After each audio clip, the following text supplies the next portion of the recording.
the White House, President Eisenhower signs the proclamation that makes Alaska's entry into the Union official, nearly 92 years after Lincoln's Secretary of State bought the territory from the Russian Tsar for $7 million. The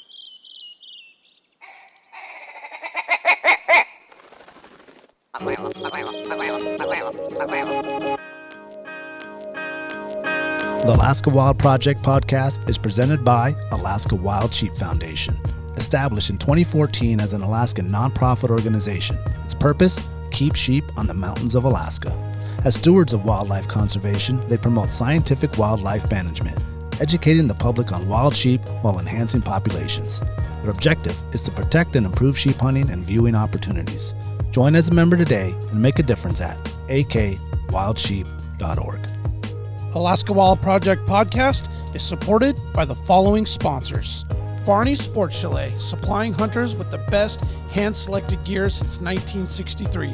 The exclusive home of frontier gear built for the rugged Alaskan terrain. Your one-stop shop for all your outdoor needs. Visit Barney's today at 906 West Northern Lights. AZAC Equipment. The mission is pretty simple. Build equipment that is light, functional, and durable, providing hunters field-tested gear for the rugged Alaskan backcountry.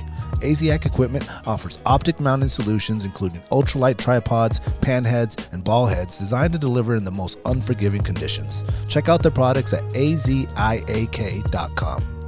Mayor's Salsa, made fresh to order, ensuring you get the most flavorful salsa every time.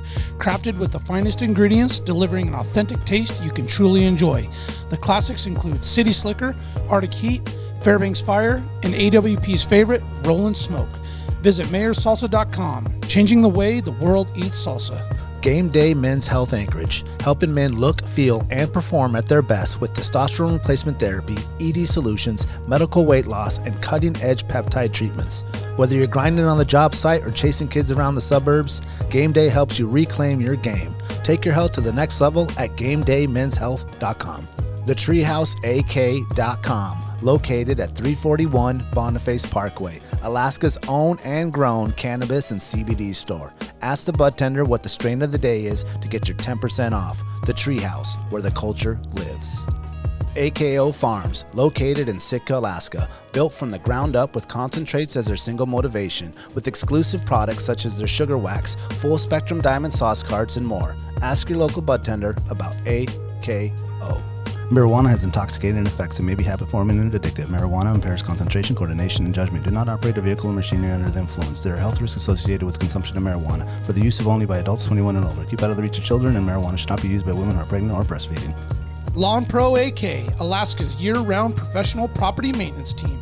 Services include weekly lawn care, custom landscaping, fertilizing, weed control, turf repair, and more. Schedule your free estimate at lawnproak.com.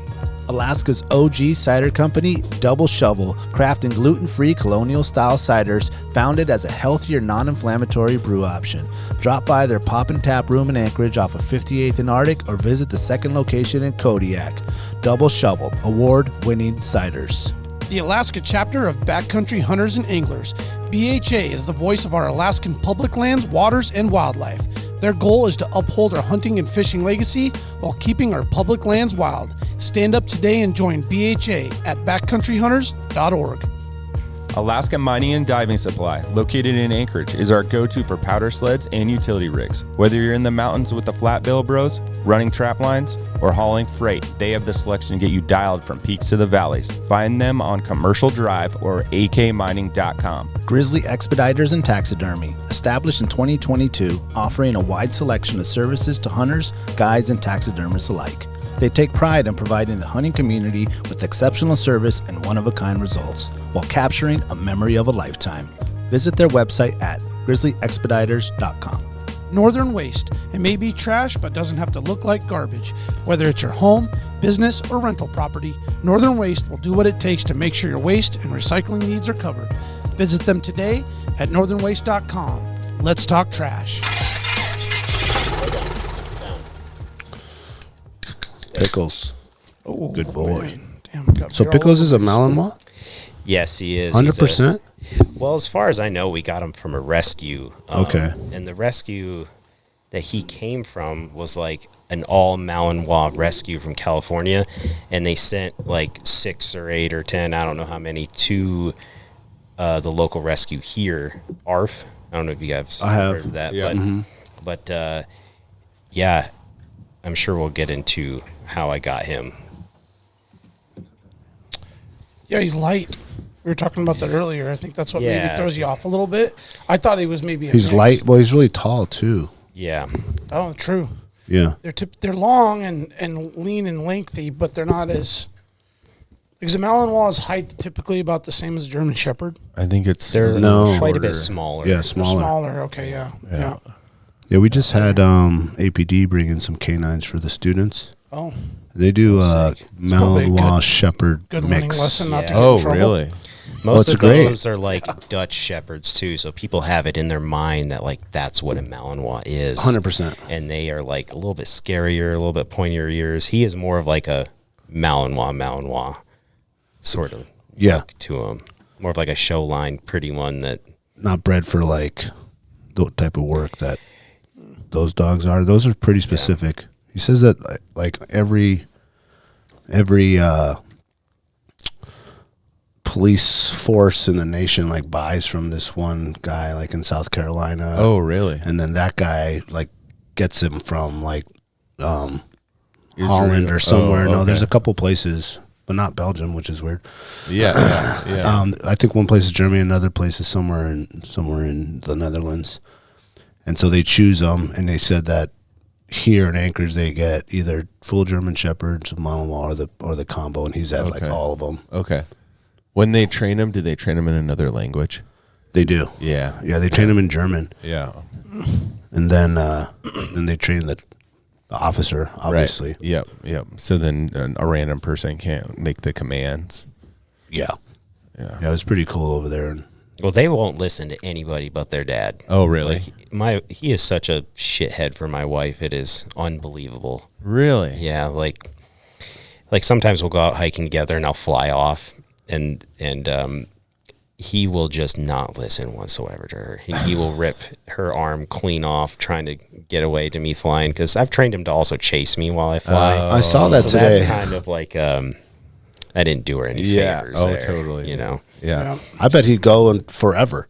He'll Oh, he chase you does. all the way from Eagle River to Anchorage if he found the way. Yeah. I saw him running in that video of it, like just flying down that mountain with the snow. Yeah. He's like following you. I'm like, oh man, Yeah. that dog's gone. He's good. He's very good at that.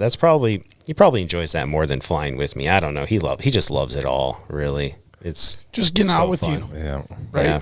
Just Yeah. getting in the truck. He knows you guys are going to go get into something fun. Oh yeah, he knows if I pick up certain backpacks that it's Yes. on. Yeah, right. Yeah. He starts shaking. If we say let's go fly right now, he's gonna go nuts. Oh, yeah. Man, that's awesome.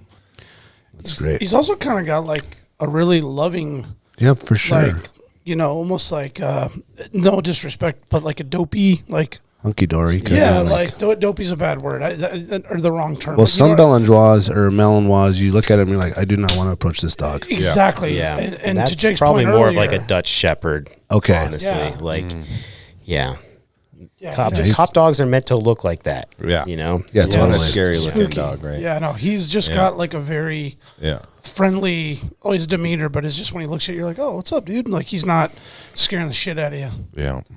Totally. How was your Easter, boys? It was good. It was good. I wanted to do the skiing and get the 5,000 eggs on the mountain with the kiddos. I guess the other kids on the mountain found them in like one run. It was like 5,000 eggs, and they're Wow. like all gone. Oh, so do they do like Jesus. multiple runs Nope. to find them, or just one? I all mean, the kids go. Yeah, I mean the kids go and they can keep catching chairlifts. But from what the other dads were saying, it was just like pretty quick. Yeah. But yeah, no, the Well, kids. pretty hard to hide a bright pink Yeah. green thing in the snow. Yeah. But yeah, no, they wanted to. Instead, we would have split the family up with the new baby and Darcy in school. So we stuck around, and I went down to Westchester, and we like fell through the ice right away. So I was like, Oh, oh, damn. shit. Oh, really? Like that didn't The edges? the blades of our hockey skates went through went into the ice. You couldn't skate. You know, it was you pretty just- beat up when we went last week. dude. And so I was like, soft. oh shit, dude. Now I have to come up with like 3 hours of outdoor stuff. Yeah. You know? And so we went biking, dude, and it was fun. It was nice to be back on the bikes. And I really wish there's a cheap option to get the kids fat tire bikes. You know? I got to figure this out. Yeah. There's not a like fat tire bike Huffy. I mean, Walmart for $129? Walmart's got them. I don't think so, dude. Well, what about They're adult like, sized, really. Yeah. like the REI one that Noah has? He has a fat tire bike? It's You just can put oversized tires on Yeah. it. Yeah, yeah. You can get like the and they're not that bad. 2.5 inches or something on it. Mm-hmm. Yeah, and he did good in the winter on that with some studs. No, but he could. Yeah. He could if he wanted to. Those studs are so expensive. I know, They're dude. like $200 a tire. Yeah. Yeah. Damn, really? They can be. Yeah. Oh, they are. If you buy them like that, yeah, you can also stud them yourself, but then you got to buy that stud gun. Nuh-uh. We make the kids do it by hand. Really? I did lots by my hand and take them out. Really? There's a tool. It looks like a little T thing, and it has a little lip on the end, and you just stick them in, and we make the students do it for community service. Oh, and take them out. that's right. Taking them out's a lot easier. Yeah, I bet. You want to put it in a little soapy water so they kind of go in there Yeah, easily. Lube them up a bit. That's a good. Because they're so expensive. Yeah, Like they we are. need to save these and Yeah. use them again. Yeah, Yeah. no shit. Yeah, they're really expensive. They probably wouldn't be too bad with a kid's bike. It's not as big. Yeah. So you can just put them in any tire though. Like you don't have No. to buy one with You have to- pre-holes. Oh, yeah. Okay. Yeah. Don't any of them you have to do that? No, you can get like this little tool that puts the hole in. And Oh, you okay. can- Our tires already had the holes. yeah. So you just buy the ones that are pre-studded and then pull those out for the summertime. Oh, okay. Put it back in. That's what I would do then. Anyway, it would be Yeah. nice to have a cheap option for kids' fat tire bikes because it's such a rad sport, but they're not going to use it as much as me. They're not like biking to work and shit, you know? But I bet more kids would ride their bikes outside in the winter. Hell yeah, they Dude, they would. can't wait. Like the I kids are riding their totally- bikes all over in our neighborhood. Yeah. You know, now it's just water everywhere and have snow, but you know, they want to get outside quick. I saw like 2 or 3 families, maybe 4 families, all winter long that were riding their bikes to school. Did they have fat tire trucks. bikes? Yeah, they all had fat tire Yeah. bikes. Yeah, I was like, damn. Dude, it's awesome. Yeah, I mean, it's cool. And they got the little ones. Look at them little. Yeah. It looks like a lot of work every day to get everybody out the door and do the thing, but they're committed to it. Yeah. I'm kind of just laughing at them as I walk by, like, psh. But okay. I think it'd be so awesome. Like, you know, like, Well, we had plans to ride our bikes to work, A lot yeah. of work. which I'm still down Yeah, to we do. need to do. We do it all summer. Right on the coastal trail. All summer. Let's do it. Yeah. Well, in Yeah, the it's- wintertime. Oh, let's do it in the winter. I mean, I got fat tire bike, man. I'm ready. Yeah. Let's do it, dude. It's Keep it on. if you haven't wheels, actually boys. ever done it, you know, it looks like it's difficult, but it's not. No, it's easier Those than bikes are regular so biking. nice and they work so well and they're so light and easy. It's like Oh, totally. easier than I'd give riding it a shot. your Yeah. regular mountain bike in the summertime. It is, dude. And you like fall into grooves and the tire's so fat and you leave it kind of a little deflated so it's even fatter on the ground and it just goes through everything. Ruts. Yeah. It's pretty badass. Yeah. Yeah. I think if we would have done that, we would have won the Homer hockey tournament, dude. If we would have been skating, Biking to every work day. every day. We biked a lot on this winter. You guys are missing that stamina or what? Yeah, I Endurance? think if we did less boozing, we would have maybe did better. That too. A few less keg stands. Yeah. Well, how was your Easter, Brandon? Oh, it was good. It was short. I spent the morning with the family and then worked the tap room at the Shovel. Oh, okay. So it was pretty quiet was there until an the event end. there? No, it was just quiet, like first half of the day, and everybody had got through their Easter stuff and had a hockey family come in, like some hockey parents come in celebrating a birthday, and sat out and enjoyed the sun. And I popped out with them and serving them ciders. It was a good time. Nice. It was nice, like springy day. But yeah, Nice. it worked. It was a nice day that day. What'd you get into, Jake? I whipped out the booty shorts for the first time in a year and went out skating. And wife got a new e-bike, so we were out cruising the streets like little hellions. And Got some vitamin D. yeah, it was like 45, 50 degrees, and I run hot, so Yeah. the booty shorts had to come out. Nice. I'm a big rollerblade ice skate guy, so Yeah. Want to show just got some some new thighs? wheels for the year and had to make all the all the old ladies go crazy for a little bit, you know. That's awesome. Dude. How do the new rollerblades look? Do you have new? I have like They are my set from sick. back in the day. Let's and they're look 'em not. up. They're not sick. Yeah. Yeah, rollerblades these days, the wheels are like this fucking big, and Oh, they are? and you cruise, and yeah, I'm a big, really about my speed skates these days. I have some carbon fiber ones that I baked in the oven and put my feet in there to heat mold them, same as Yeah. like, you know, hockey skates. Yeah. And stuff. And, Dude, I would so go fucking rollerblading. Yeah, dude. dude, it is sick. didn't Especially even- like I didn't take know your you could dog buy with 'em. you and have the skate joining set up, like you Oh, know, there's like ski power joining ones, set up. dude. And they look like hockey skates. Whoa. Oh no, those are shit compared to what I'm talking about. Oh, Like, really? Let's see what you talk. Oh, like these? like those. Like these? Oh, my Hell, God. dude. I grew up on aggressive inline skates, so like grinding handrails and stuff, and that was my first What, passion. dude? But like, Those are Mondo, dude. That's like Yeah. a monster truck Yeah, stuff fucking like those. rollerblade, dude. yeah, those size wheels are sick. And K2 red lines. Does the heel come up? no, Okay. Wow. those skates Damn. are kind of sick. But yeah, like those aggressive skates you see over there. These with, like, ones? yeah, that's Oh, what dude. I grew Oh, up yeah. on. Oh, yeah, dude. But now Grinding. I'm old as shit. And, You're not trying to grind the pavement anymore? and now I'm more about the big wheels and having the dog pull you at like 30 miles an hour. And Yeah. Okay. he is so crazy fast. And Yeah. you know, at work we'll go skate every single day. Look at at these lunch, are two. and it's just good time. No way. Look at that. Those Oh, are $500. 2 wheels? Yeah, off-road skates. Hell yeah! I'm trying to get a pair of Off-road? off-road skates so I can go paragliding with them this summer. Yeah, and That just would be laying right super on sick. the slide at downtown in Anchorage. Dude, Jake's bringing What- back like, fucking rollerblading. What kind of off-roading are you doing with those? The coastal trail. People are. mean, That's a pretty new development in the skating world. Is the off-roads? Are those like rubber tires? Yeah, they got inner tubes in those things, and you how can do we air get them this? up and like think of like you click on the grassy link? alpine meadow like Yeah. Hatcher Pass.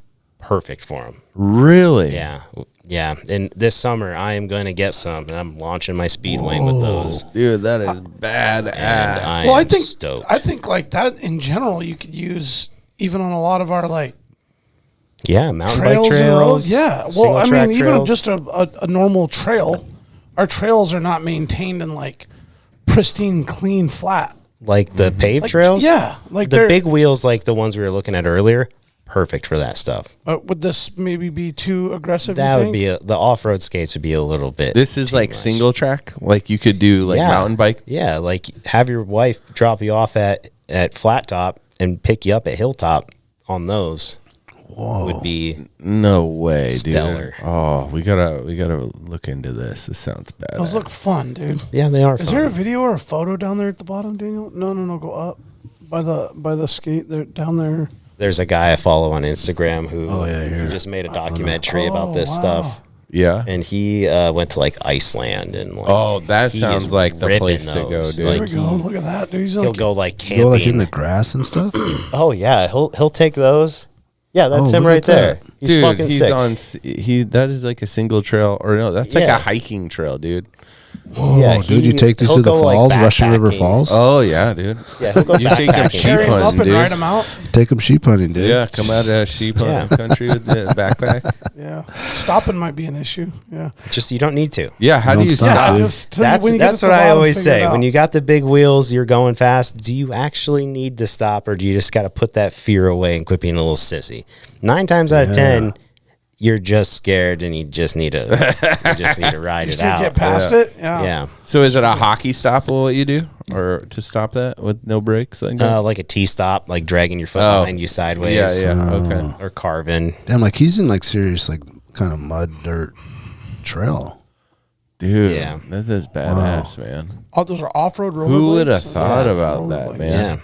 Those wheels are enormous. They too. They're made like 6 some inches. like in the early 90s, but never really took off. And like now they're starting to take off again. Like ever since COVID, it's been like the golden era of going out and playing with toys. Because Yeah. I think all the people who were like, you know, in the early 90s, like extreme, gnarly, now we're all old and have money. Yeah. You know, now we're buying 8 paragliders that sit in the car at all times and off-road skates off-road and skates. big That's wheels. right, And dude. crazy dogs, and now we have money for real toys. Oh man, I love it. example. Now we're like, let's buy fat tire bikes for the kids. Exactly. For the whole family. I don't know, dude. We need to get these with studs, dude. We just go skate to school every day. Yeah. I love it. Ooh, man, Pickles is a little yeah. flagellant. You know at what I times. mean? Maybe. That would be the ticket, dude. It's like Wow. throw on your little I think I got it stuck in my teeth. Yeah.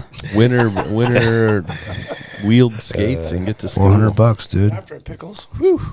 We need to talk to the boys down there at Yeah, sorry guys. It's foul, That- man. that's What all are you feeding him, dude? Just normal dog food. Trying to get a dog food sponsor if you guys would. Oh, there you go. Well, that's, yeah. Any pink salmon stream. Maybe. There you go. Just load up for the winter. I want to shout out a couple upcoming events. We have the BHA Spray and Stay Safe Bear Safety 101, which is today. That the day the show comes out, April 11th, 2 to 3 p.m. at Double Shovel. They also have the Alaska Copper Ammo Challenge at the Matsu Outdoor Show, April 17th through the 19th, and at the Fairbanks Outdoor Show at the Carlson Center, April 24th to the 26th.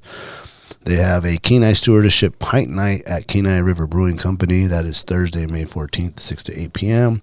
And you can find all the details on backcountryhunters.org. Did you see Shasby quit? I didn't see that. I saw it on the note. Yeah. Yeah. Just like abruptly. Really? Like, who knows, something happened. Is he going somewhere else? I don't know. I didn't say anything. It just said that he just So- effective immediately he that quit. sucks. The season's over too? Officially over? Yeah, for It UAA? is for UAA. Yeah. Okay, because it's playoffs now, right? Yep. Yeah. Yep. Frozen 4. Yeah, no, that's big news, man. Yeah. Sorry to hear that, man. You know, when we had him on a few years ago, you know, just like the vibes of a full resurrection of the UA hockey Oh, team yeah. was like building. Totally. It was so exciting. And here we are fast for what, 3 years late to 3 or 4? 4. Wow. 4. Yeah. It's been that long. Yeah. Yeah, and it's like Most grown likely here, right? Didn't Like get the support, and who knows with all the back. I'm sure we'll Yeah. find out here soon. yeah. but I mean, it's I think fucking lame. the University of Alaska needs to get behind hockey. Like it is part of our blood here. Hockey, cross country skiing. You know, these are two sports that like need to be in the front runners, not the other Basketball, sports. too. Basketball too. Basketball, too. They did focus on basketball. They do focus on basketball, but they don't focus on the hockey. And I think that's, you know, what happened to the program in the first place, and it didn't get the attention it needed when we were great, you know, and then it fell off, and it really needs a lot of love and support. Yeah. Yeah. And there's a lot of big ex-UA hockey players that still live in town that are, you know, think of Sophia like JJ and some other guys that, you know, could be really good advocates for it. But I get it, man.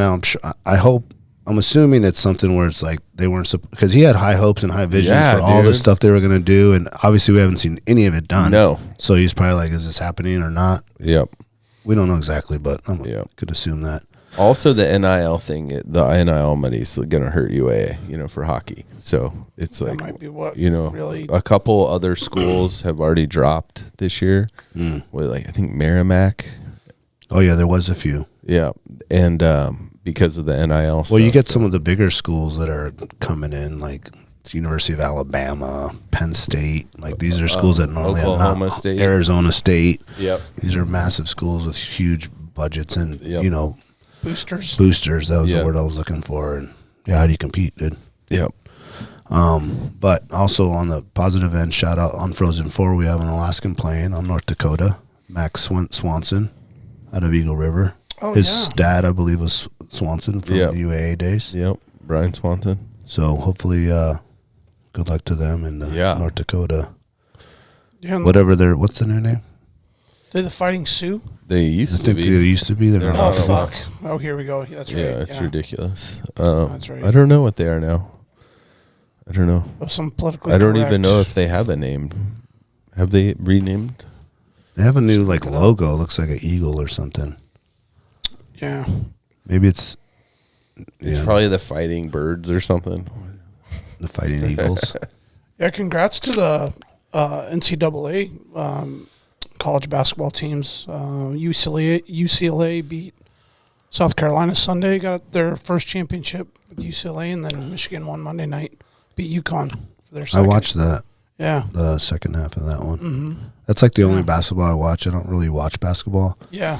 But I will watch the Final Four and the final. It's perfect time. Yeah, it was cool. The new team won, right? Michigan hadn't won in a long time, no? Yeah, it's their second, and I think they won their first one. What does it say, Jack? Fighting Hawks. The Fighting Hawks.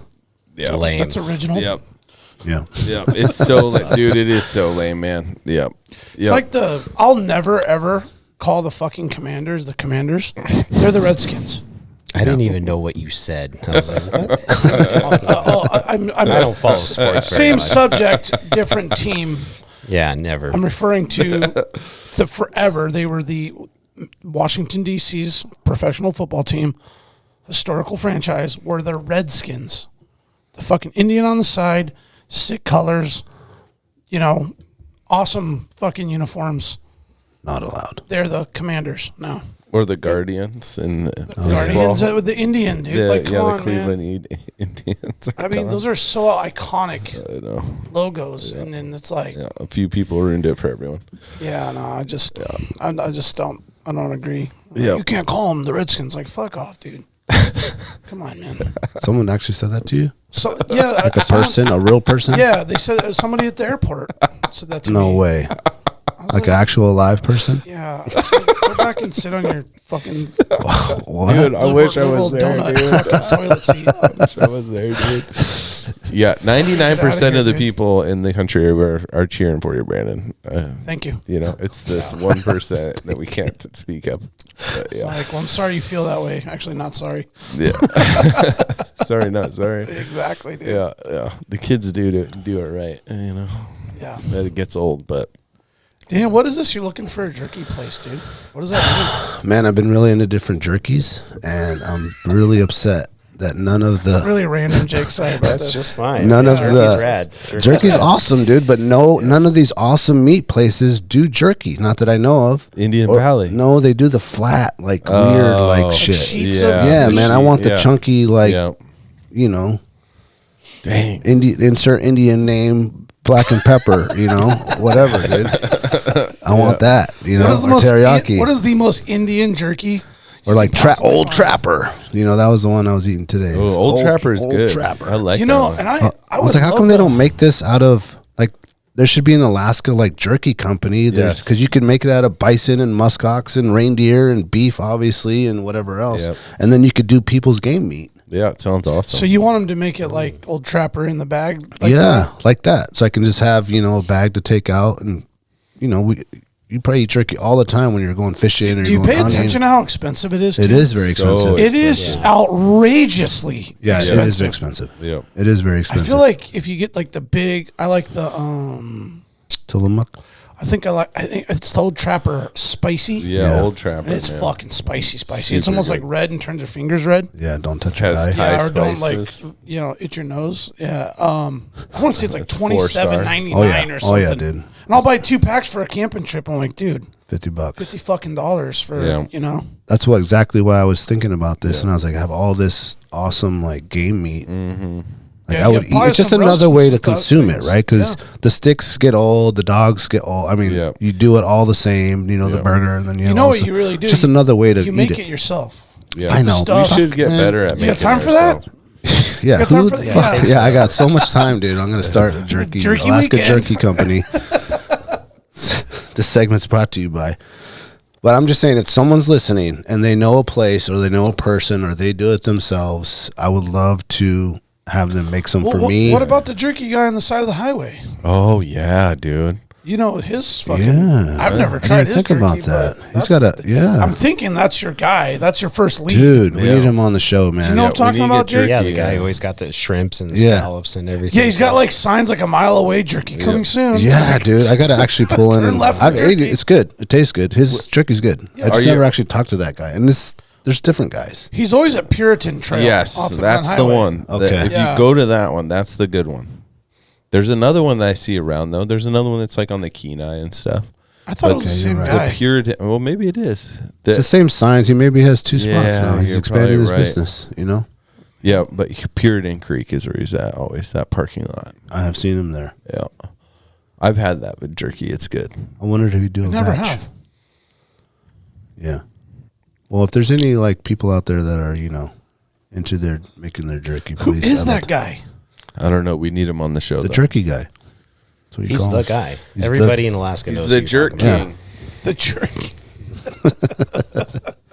Anyway, that's what that note was about. I need All that. right. I need that. Yeah. Please. Also, congrats to the Winter King Derby, Michael Ardania, 26.20 pounds. That's pretty big. Caught on the Salmonator. And he Wonder- won 23 grand. How many did they catch this year? Remember we talked to Kevin, or not Kevin, Justin Adams? Justin, yeah, and he said that only. I talked to a couple of people actually, because actually, I talked to Ulmer. Uh-huh. Oh, he He went went down? on the double eagle. Oh, the they didn't double get eagle. shit. Oh, they didn't? He said they only saw maybe like 20 or something get caught, something between 20 and 40. Yeah. But I guess it was hellaciously snowing and like windy, Really? and crazy that weekend. Yeah. It's late in the year for it, We really need to go down there for just like a boys trip in like December. Yeah, we'd always go October, November. It was awesome. Yeah. Justin said he'll take us out, so it's just we don't even have to bring our boat down. Oh, even better, dude. Yeah. Yeah, I went Thanksgiving weekend one time. And did good? Yeah, we caught like a 30-pounder. Nice. Yeah, we killed the pollock. We were smashing pollock. Nice. It was sketchy coming back though. Oh, it was? We had that we had the winds kick up, Oh, and so yeah. it got choppy, and then the ocean spray was like freezing up on the boat. Oh, yeah. Yeah, and it like froze real hard on one side, and it kind of started listing the boat a little bit weird. What do you do to prevent that?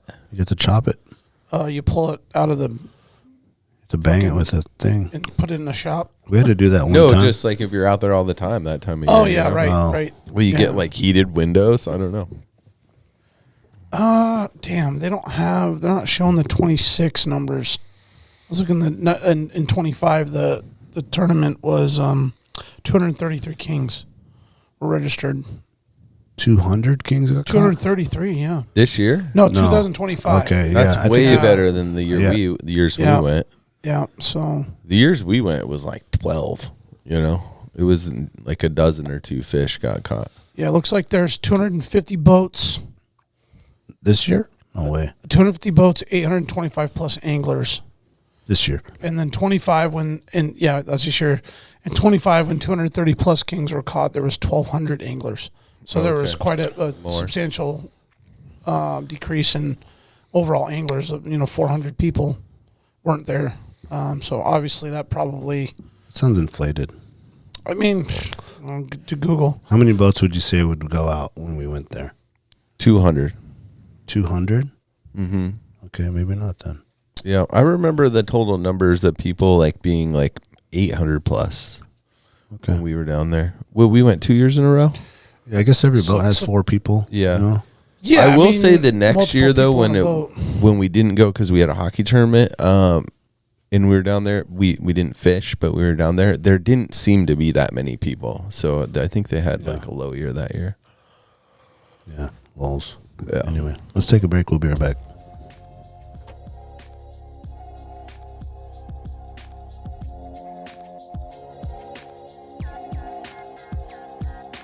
Barney's Sports Chalet, supplying hunters and outdoor enthusiasts with the highest quality gear and equipment since they opened their doors in 1963. Barney's carries exclusive brands such as Alpaca Rafts, Sitka Sims, Exo Mountain Gear, Hilleberg, and much more. Barney's prides themselves with keeping a huge stock on hand of various top-of-the-line tents, footwear, sleeping bags, optics, cross-country skis, just to name a few. Barney's is also the exclusive retailer of Montana knives, Seek Outside, Kafaru, Stone Glacier, and their in-house brand, Frontier Gear of Alaska. Barney's has a superior selection of top-rated boots, sleeping bags, dry bags, mountaineering gear, electronics, and accessories. Need freeze-dried food or mountain snacks? They got that too. Barney's now has an amazing new paperback catalog available for in-store pickup or online order. Visit them today at barneysports.com, or even better, stop by the store in Anchorage at 906 West Northern Lights. If you want the best, there's only one name in the game, Barney's Sports Chalet. Alaska Mining and Diving Supply, located in Anchorage for 47 years, has expanded 3 stores. The main store, the largest Skidoo sled dealer in North America, also has Can-Am, Sea-Doo, Climb, Suzuki outboards, Honda outboards, generators, and snowboards, Kingfisher boats, and so much more. Alaska Motorsports and Equipment just next door, which was previously Anchorage Suzuki Arctic Cat, for all your Arctic Cat, Suzuki ATV, Husqvarna, Generac, Mahindra tractor, and now Argo Pro and Sasquatch needs. And to round it out, also next door, the brand new Alaska Mining Superstore for the largest selection of recreational and light commercial mining equipment anywhere, period. The Alaska chapter of Backcountry Hunters and Anglers. BHA is the voice of our Alaskan public lands, waters, and wildlife. From national level policy work to engagement with boots on the ground projects, BHA performs public land cleanups, hunting and fishing clinics, and community education to help take your game to the next level. BHA's community-minded goal is to uphold our hunting and fishing legacy while keeping wild lands wild and fostering the next generation of sportsmen and women for years to come. Make sure to follow them on social media at Alaska_BHA for upcoming events, local pint nights, and more. Stand up for public lands and waters by supporting the Alaska chapter of Backcountry Hunters and Anglers. Join today at backcountryhunters.org. The Treehouse AK, your one-stop dispensary located at 341 Boniface Parkway. When you pull up to the Treehouse, you'll notice the beautifully hand-drawn art by Alaska's own Ted Kim. Once you get inside, you're going to see many of the same people that have been there since they opened. The bud tenders know you and what you like and what new product you should be checking out. The store is super clean and the music's always on point. The Treehouse and local owner Josh Boots is a staple in the cannabis culture through his music, community givebacks, and a lifetime desire to bring the people of Alaska the best products available. The Treehouse always has at least 25 strains available, and they're all shown prominently deli style in clear, openable jars so you can see and smell your options. Other products include edibles, concentrates, vape carts, pre-rolls, flour, dab rigs, and anything else you need, they got it. They also have some pretty sick merchandise for sale. Check out thetreehouseak.com, or better yet, stop by the Treehouse today and get started on their loyalty program. Remember, you must be 21 years of age to enter their store. The Treehouse, where the culture lives. Are you doing the 907 or whatever or Spring League or whatever? The kids are in Spring League right now. I mean, Spring League is whack. I brought Peyton down to ski, both of the kids, for their, Mighty Might championship weekend or whatever, and it's always a great time. And Peyton's sitting there like moping, and I was like, "What's up, girl?" And she's like, "I'm depressed." And I was like, "You're 9 years old, and we're gonna go skiing today." And she's like, "Hockey's over." And I was like, "What?" Dang. She's like straight up going through with Jaws. So then she's playing in the ponytail. Yeah. So they've been having practices. They have a tournament this weekend, cool. same time as the sheep dinner. Oh, the banquet, yeah. So they got that, and then they're in Spring League, and then I was like, "You want to do a week of hockey camp?" They're like, "No, we want to do all 8." I was like, "I don't think that's a good idea, guys." And they're like, "We want all 8." And so they're signed up for 7 of the 8. I told them they had to take 1 week off to go fishing. Dude. But I mean, them, though, man. Dude, they're full on like drink the juice, man. Yeah, good. Yeah. So good luck to you, man. They love the Spring League though, dude. They love like going in and like know mixing the teams up. And yeah, I just had a thing against the Spring League stuff because like my kid's a late developer, so she did a lot better on like a structured team than just like the one kid that just grabs the puck every shift and just skates it down and scores. Yeah. That got really old going day after day and watching that one kid do that. And it was like, yeah. And mine wasn't that kid. So yeah, we're gonna jump into it. This segment's brought to you by Northern Waste, locally owned, locally grown, offering waste management solutions since 2017.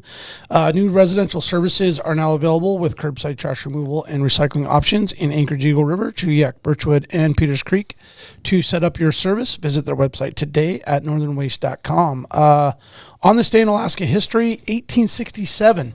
Charles Sumner, chair of the Senate Foreign Relations Committee, addressed the Senate to support the Alaska Purchase Treaty.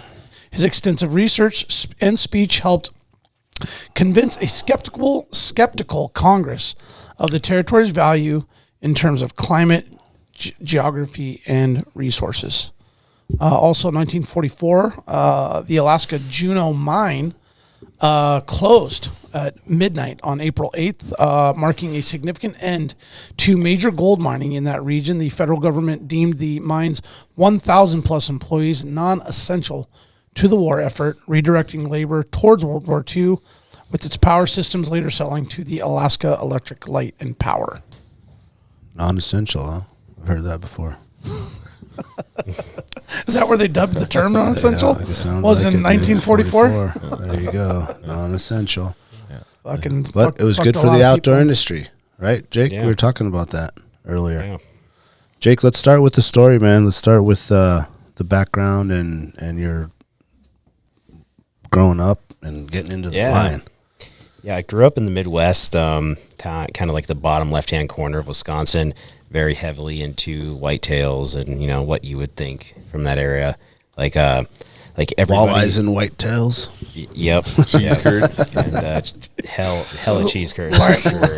Line and Googles. Oh, yeah. Old My whole Liney's? family is obsessed with line and kugels. Like, yeah, Wisconsin heritage right there. You guys would think this is cool. My grandpa and my family would hunt on Ed Gein's farm all the time. Oh, really? Like that sort of stuff. That's awesome. Kind of moved around a lot in the Midwest, though. Lived in, I call it the nutsack of Iowa. You know, Iowa's flat on the bottom, and it's got the little scrotum off to the Yeah. We lived down there for like a year and a half. Then we Real ballsy move. I never man. heard that. yeah, nutsack of Iowa, and it was hot and gross, as you would expect. Just swampy.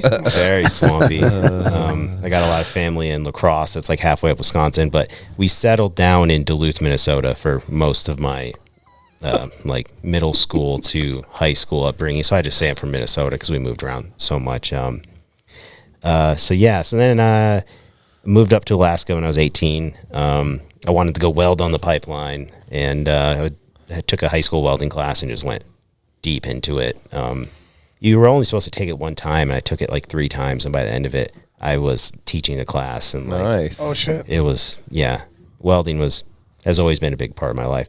So I wanted to go weld on the pipeline, and came up here to UAA when I was 18 and went to welding school, to the program they have here that they don't really have anymore. But yeah, went fully into pipe welding at a young age and kind of welded all over on the slope and in the Cook Inlet on the rigs and in the shops here in town, and got all the way up to kind of like a specialty welder level is what you would say. The welders up here in Alaska, like, we get to weld on some really cool stuff. It's some really high level welding. And like, you say you're a welder here in Alaska, people understand you're not a muffler shop hand. Yeah, you know? totally. Yeah. Yeah. And like, got to the point where I was welding duplex stainless steel, which is like super insanely Oh, yeah. expensive. You're welding on a piece of pipe that costs as much as a house, and you're a young kid and you fuck up and cut it a foot short, and Yeah. the welding good. inspector it's not good. Not good at all. But now I do quality control work and don't weld anymore. But yeah, so I moved up here at 18 to pursue a welding career, and just never left this awesome state that we have, and I just love it. What made you fall in love with it? Well, it's kind of embarrassing, but when I was a teenager, I read Into the Wild. Oh, yeah. And I knew I was going to go to college somewhere cool and somewhere far away from home, because, you know, you don't run away from home that far if you have a good relationship with your family, which I very much so don't. So yeah, I was going to go somewhere cool. I was going to go to like Colorado or Washington or something, but I read Into the Wild and I was like, that's it. That's right. And, I'm gonna weld that bus. and I didn't even think about it. Yeah, I'm going to weld that bus. Get it out of there. Fucking thing welds. But I didn't even like know that there was awesome mountains here. You know, I just like showed up and Flew in. You're like, whoa. I was like, holy shit, right there. flying over glaciers and stuff the whole way here. And yeah, you know, it's just completely changed my life, you know, being here at all, especially at that young age. And yeah, it was just great. And I never want to leave. I don't want to live anywhere else, honestly. Same. So yeah, that's kind of how I made it up here, was to be a welder, and I've just stuck with it. And I was so lucky. Like, a lot of kids don't know what they want to do. Like all the people I went to college with up here at UAA, none of them did shit with their lives, you know. And the welding program was kind of intense. Like, I had school 5 days a week. Most people don't, you know, and I would have class at least 6 hours a day, you know, starting at 8 in the morning, which is early for a college student. Oh, yeah. When most people are trying to get as hammered as possible on Thursday night. I had a test Friday morning every single week, and I had to weld after that. So kind of tailored yourself to be a little bit more put together as a young adult. And welding hungover does not sound fun. No, dude. Well, all those smells. Get a lot of practice. I've had a lot of practice like that. Being an oil field welder up here is just another way to say you're an alcoholic also, which I was for many years. I just celebrated 3 years sober. So Nice work. Congrats, dude. Yeah, thank you.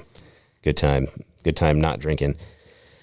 So yeah, where were we? I was welding, and I met my first wife in college, and by 21 we were having our first kid. Was she a welder? No, she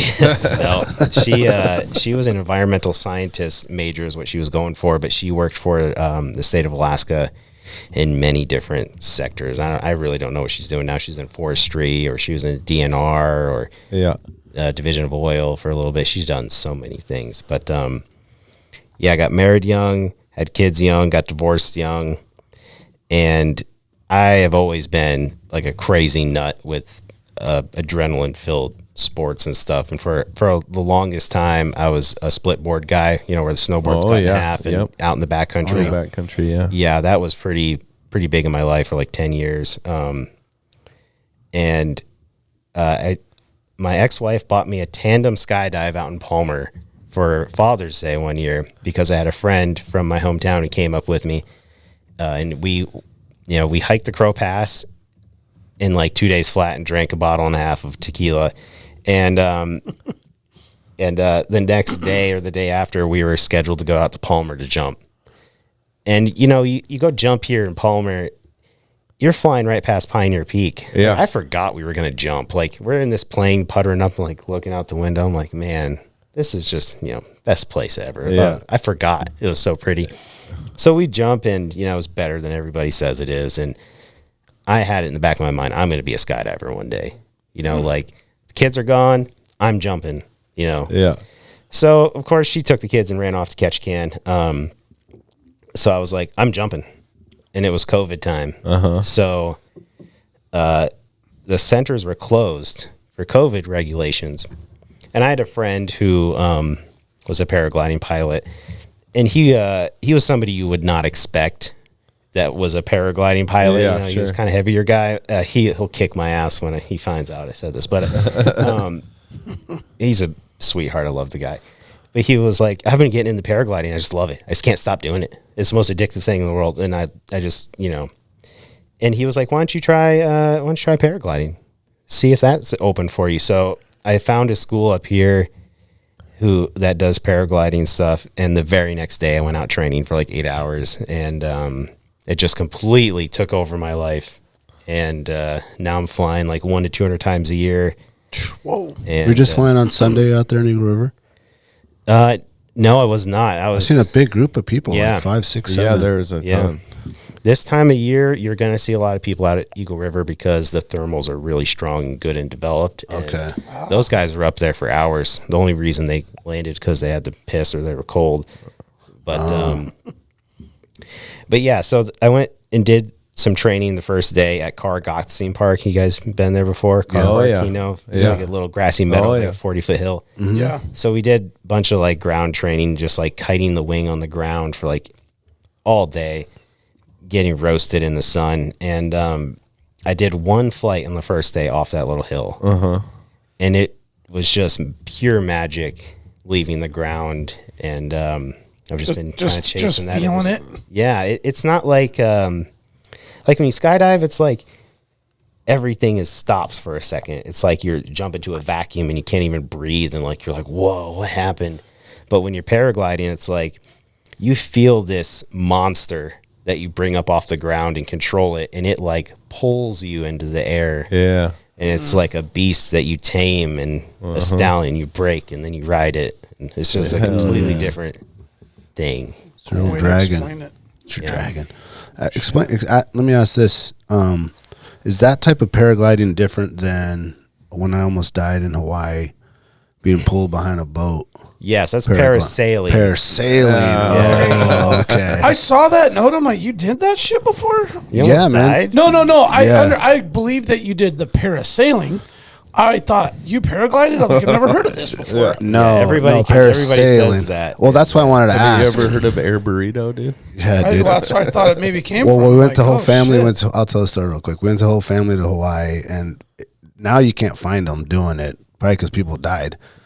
Yeah, liability's too high. But back then you could do it, like in the 80s, and I was like, Oh, it was crazy. I when was used to like, go I don't know, Hawaii. 12 years old or something, and I went with, and they let me go with my cousin alone. My cousin was a little older, Christina, and I was smaller, so I was in the front, and she was in the back. And we went, and back then we would go on a boat, and there was a dock like out in the middle of the ocean. I mean, it seemed like the middle of the ocean to me as a kid. It was probably, how far out from the 100 beach. feet or something, yeah. And so quarter mile or something.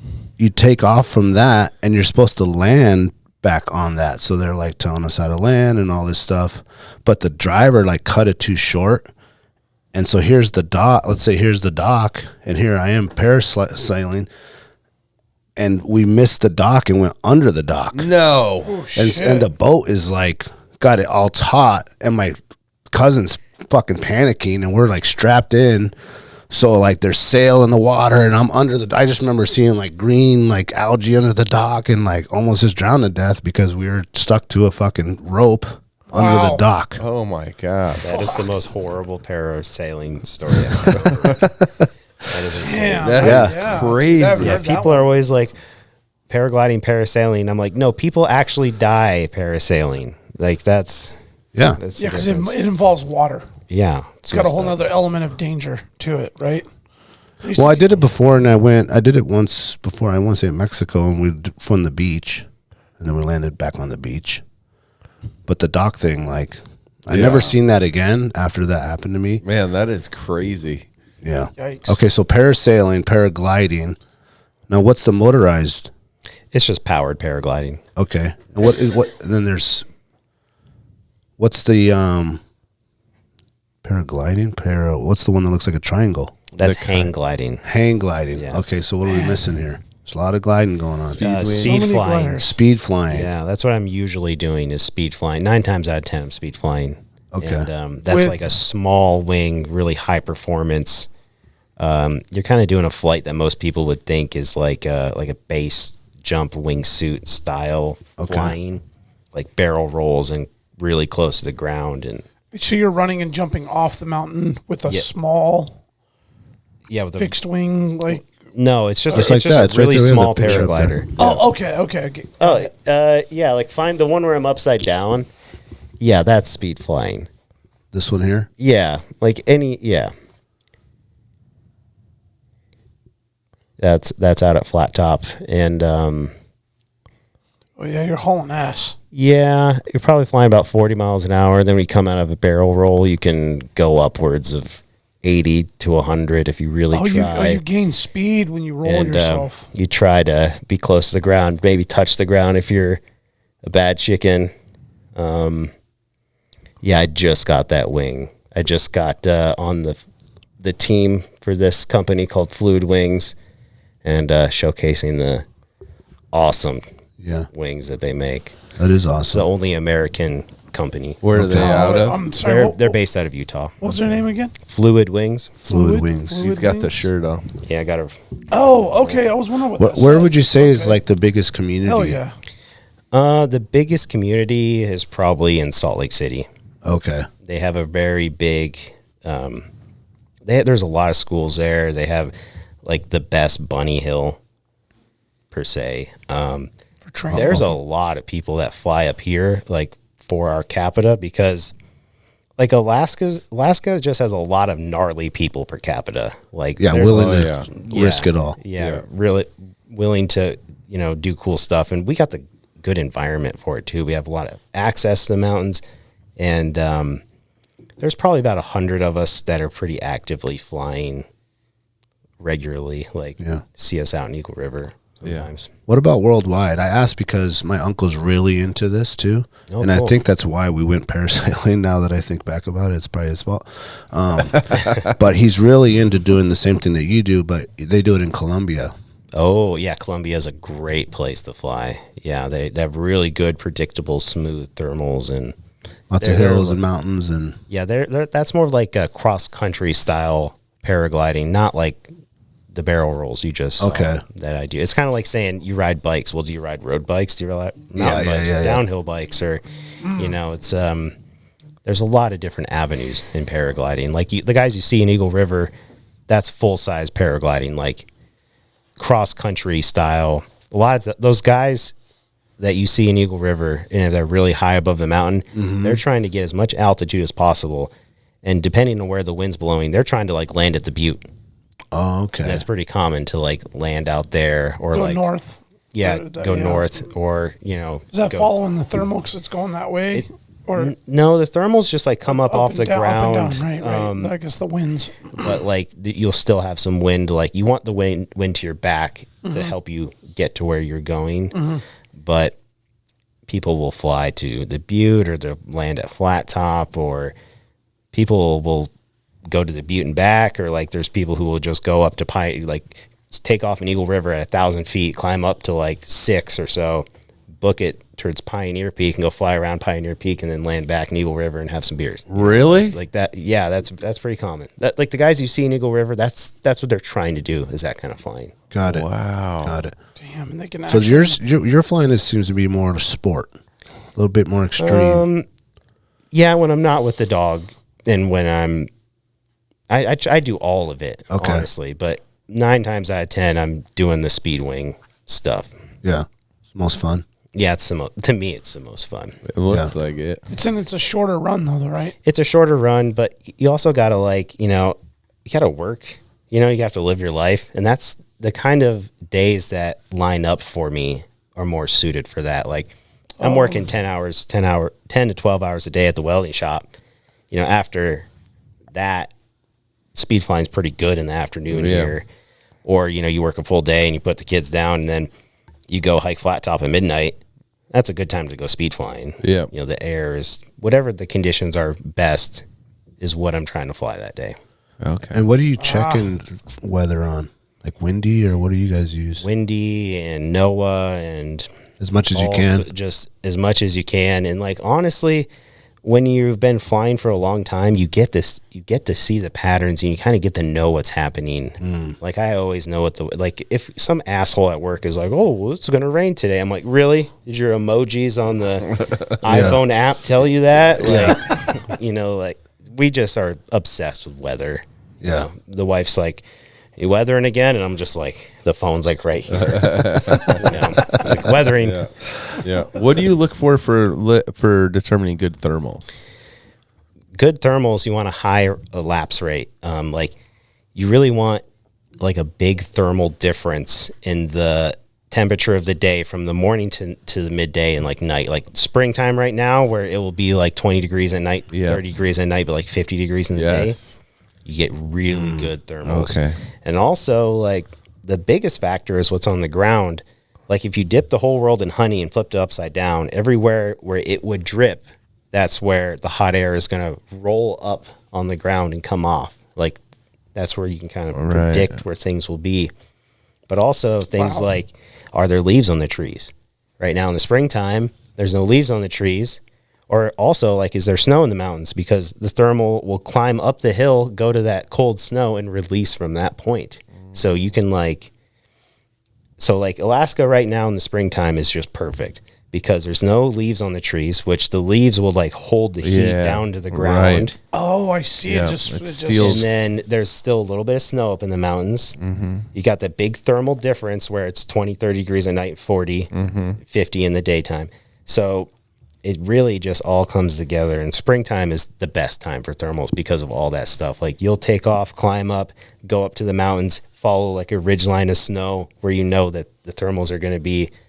But really, it's so abundant. There's so many thermals out there Oh. sometimes that you cannot get down, and you need to fly over a lake. Really? To get cold air coming up off the lake. So really, we're flying, but we're looking at the ground a lot of times too. And it really turns into chestnut checkers pretty quickly when you're full size paragliding. Yeah. And really, when you're speed winging too, you are looking for certain air that's chill and calm, and maybe the cold air is more dense. So like wintertime's really good for speed flying too. So there's always something good on. But yeah, to answer your question about thermals, it's books on that shit. So like for speed flying in like Utah at a higher elevation, their speed wing would be a little bigger. No, it's about the same size, but they need to think about what altitude they're taking off from too, because if you're taking off from like 10,000 feet, because your mountain is, the base of it's 5,000 feet, they're going to be running a lot further to get off the ground. Okay. Sort of thing. Yeah. Like how humid is it? Right. Or your flight So time many wouldn't be factors. as long because you wouldn't have as much lift. It's pretty, well, it all depends on how much the wind's blowing too. We're like surfers of the wind. Like if the wind's blowing right, anything that flies can go up. Right. So if the wind is hitting your hill right, you can ride that air coming up off of it and climb in any size wing. Right. It just might be on a speed wing, you might be wanting 20 miles an hour wind instead of like 5 for a full size paraglide. Sure. Like you see guys out at Hatcher Pass, that's ridge soaring. That's not really thermals. We're waiting for like Summit Lake. You guys have been out there and seen the paragliders. You're wanting like 5 to 10 miles an hour of wind in your face. And then you kind of ride that air that's getting shot up from the mountains, getting ramped Slowly up. climb. And you climb in that. And it might be difficult to climb too much higher than the mountain itself. Right. But then you might be able to catch a thermal. And then you're doing the whole bomber traverse in an hour and a half. Right. Stuff awesome. like that. God, that's so cool, dude. You get to ride so long. Yeah. Yeah, this summer, me and Pickles, we had about a 2-hour ride. We had about an hour and 45 minutes from around Hatcher Pass, and we were just cruising around, and he was curling my head up on me taking a nap. That's awesome. So comfortable. Do you need any kind of license or permit or class, or just as soon as you feel, obviously you got to go with someone knows what's up, but is there any sort of licensing or permitting needed? Yeah, we are classified as like ultralights, so technically in the eyes of the law, you don't need one, but if you want to live a long time, you're going to want training and all that stuff. But we do have our own like association called USHPA, the United States Hang Gliding and Paragliding Association. So what that stands for.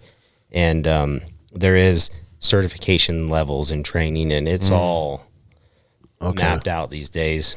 Yeah. And like if you wanted to go down to like certain flight parks and go fly at certain places, where nowadays we're starting to get like ski resorts for this stuff, where you could go fly at like Torrey Pines in California, or Saboba in California, or other places in Salt Lake City where they will charter you up in like a side-by-side. They might require a certain level of certification. Oh, okay. Okay. So, Got it. yes, there is certification. Do you really need it? Kind of, in the eyes of the law. If you want to live a long time, yes. Yeah. Let's Kind talk of a about long Jake answer. a little bit. Sure. When did Jake go on his first flight? Or when did you first think, I'm going to bring my dog on this thing? Yeah, when first, well, I've started flying in 2020, and I was still drinking quite a bit, and I'd been wanting to get a dog, but I didn't think I'd be like a good dog owner. But then I saw a friend of mine paraglide with like a lap dog, and I was like, let's bring him with. Just bring your dog with. Yeah. That makes sense. And at that point, I had already, been pretty well seasoned and pretty experienced, and didn't think I'd hurt myself or the dog. But it was my first sober St. Patty's Day, and there was an event at ARF for adopting dogs. So I just walked in just to see, because you know how that goes. Oh, yeah. You're walking out of there with a dog for sure, dude. Yeah. You're lucky if you just won. Yeah, lucky if I'm it's just going to one. go buy the pound and check it out. And they had a bunch of Malinois there. So I was like, so yeah, of course he picked me, movie style stuff. And my wife was away at college at the time also. So I was alone, and I was just hammering flights out, and I would, it was nothing for me to hike Bird Ridge twice in a row or three times in a row. I was just flying along. She left in August, and by October I'd already done like 100 flights. But so I was thinking about getting a dog, the event came up because I was sober, and he picked me, of course. And I was like, I think I found my dog to my wife, and she's like, FaceTime me. She's like, that's a Malinois. What the fuck is wrong with you? And, I was like, I don't know. I truly didn't know. And I was like, I don't know. He's my dog. That's what he is. And so I took him home and pretty much immediately started training with him. And within the first couple of weeks, he was chasing me as I was flying down, and we were going to like small sliding hills. Like we'd go to Kincaid Chalet and did a lot of training there. Yeah. Oh, okay. Real quick, That's how a old was perfect Pickles play. when you got him? He was 4 months old. 4 months. Okay. So we would, go to sledding hills and stuff and train there, and we'd go up to Flat Top and go to Blueberry Hill. Oh, yeah. Yeah. We do a lot of stuff there. That's where most of my Damn, videos is are those the from. booty shorts right there, dude?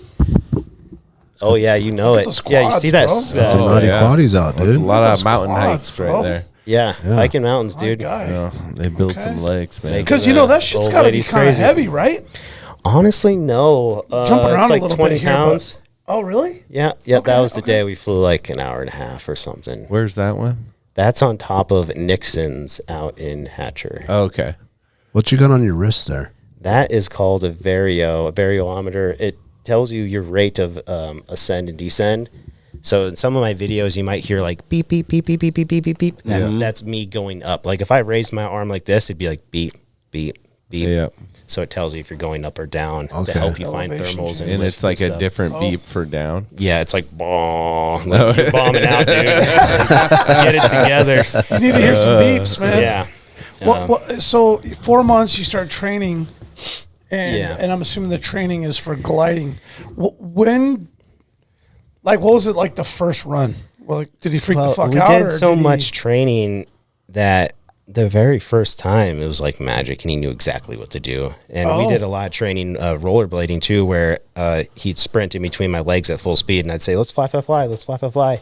So he knew if I said, "Let's fly," he's Ripped. See, look, he's He's what? ready to run. We gonna fly? So he knows. So he would know. Tempt me for a good time. Because a dog like that, you can't force him to do damn near anything, let Yeah. alone fly off a mountain and not kill both of you because Right. he didn't feel like it. But yeah, ever since the first time, it's just gone off without a hitch. And I choose the good days too. Like I know what the wind is going to be like, and I know it's going to be a chill time, and I know that it's not going to be bumpy, and I know that the launch is going to go this way and the landing's going to go that way, and Yeah. so I don't even try to do it unless it's Perfect all condition. perfect. So Yeah. What about finding the saddle for him? I don't know what that's called, like the gear for yeah, the dog. that is for search and rescue dogs for rappelling Oh. into like okay. ravines to Yeah. like rescue Yeah. fat Right. people down in Grand Canyon and stuff. Okay, so you just adapted one Yeah, for him.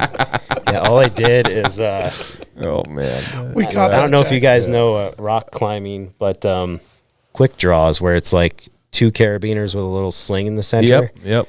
That's what I attached to the D rings on his back. Okay. Is some of those. Yep. There's- Oh, yeah, there you they're guys there. are connected Oh, right there. Yeah. yeah. But yeah, that's just a harness for search and rescue dogs. Yeah, that's cool. Perfect. Oh, so you're setup for running him. and he's like right between your legs. Yeah. Yeah. Yeah, you got to run like a penguin a little bit. Yeah, it's a little awkward. But then he You have does. any- He you have any help. video He of that? help. Yeah. they took Oh yeah, there's a bunch of like click on this one next to me skating to the left. That's and of course he's going nuts. Oh, If he he's wasn't yapping at happy ya. and nuts Oh, about yeah, it, he's ready to go. we wouldn't be able He's to. like, come on, He's like, let's go. And that wing, when you're used to flying speed wings, it's kind of like motorcycles where you can be on a Harley with your grandpa and that's pretty chill, right? Or you can be on a Ducati. Yeah. I'm a Ducati guy most of the time. So this kind of wing to me is very chill. Yeah. You know where I think you get your real lift right here? Is those ears, bro. Yeah. Yeah. Did yeah. you notice dude. when you Yeah. when they started running? Because he's yep, and then he starts Here it running, is. dude. Yeah, those show it again, his yeah. wing. Watch his ears. Watch his ears because they're back right now, right? They help me steer is what a lot of people Watch say. it. They're kind of he's running, and then they firm up, and then boom, they're just rock solid straight up. Yeah, and then you have idiots like this who think it's a bad idea. No, he was saying he wanted to go home and Chase. chase. Oh man, it's the internet, dude. I was gonna ask you if you get people that are like, haters. you're endangering that Of course. dog. how dare you take that dog and do that? I wholeheartedly believe people should have their pets taken away from them after, cause some of the shit that you some see. of the shit that people say is just, You don't respond though. Your dog's outside. sometimes I enjoying say, life. here's your award, and I give them a little award, Yeah. the little award emoji. And then Okay. a lot of my fans will just eat them alive also. Oh, they'll just come back and be Yeah, like, you don't have to say nothing. Other people will say Yeah, stuff they'll for defend you. you. Yeah, That's that's, right. true. So does he ever like start barking at something down there, like some Never. ptarmigan or a moose? No? Never. One time we landed though, and you could tell he spotted like a marmot at a hatcher. We landed, and he just took off after. Oh Just- no! I was like, yeah, whatever, dude. He's like, I've been Oh, but watching he that wasn't thing pulling for 5 you? minutes. No, we landed, and he like remembered, and he like ran like halfway, like half a mile away. It gave him the eye. He was just watching them Yeah. 5 minutes before they landed. Like, oh, there he is. He's Right like, there. haha, you can't get me. That's pretty cool. Nice. Yeah, and he's got to be a great dog to hike and go in the woods with, huh? Oh, that's why I didn't recognize him. Was because the ski goggles. Yeah, he's got the doggles. The doggles. I love those things, dude. They're badass. Awesome. Yeah. Good So time. how do you determine the landing spots? It's like where the It's truck places is? I've flown before. Yeah, or where the truck is. One of our favorite things is, we take the 4Runner gang, and we'll go camping out at Hatcher Pass, and we'll land next to it and go camp. And Oh, perfect. what's better than that? Yeah. Yeah. Yeah. It's all places I've flown before, too. I'm not going to fly with him at a place I've never been at. Sure. Yeah. Right. Kind of part of it. Yeah. Okay. What's on the bucket list, like within Alaska, like somewhere you want to fly? I just want to take all of my camping stuff, like lightweight stuff, and go with him and do like the bomber traverse, but like land out at Reed Lakes and camp for the night. Oh, that'd be cool. Do some cross country style flying, and it's called vol viv, the French term for sky camping. And people do that a lot these days, where they go fly cross country from here to here, to camp along the way. I want to do something. Man, that sounds amazing. There's a guy who just flew from the Mexican border to Canada What? doing that style of flying. Really? Yep.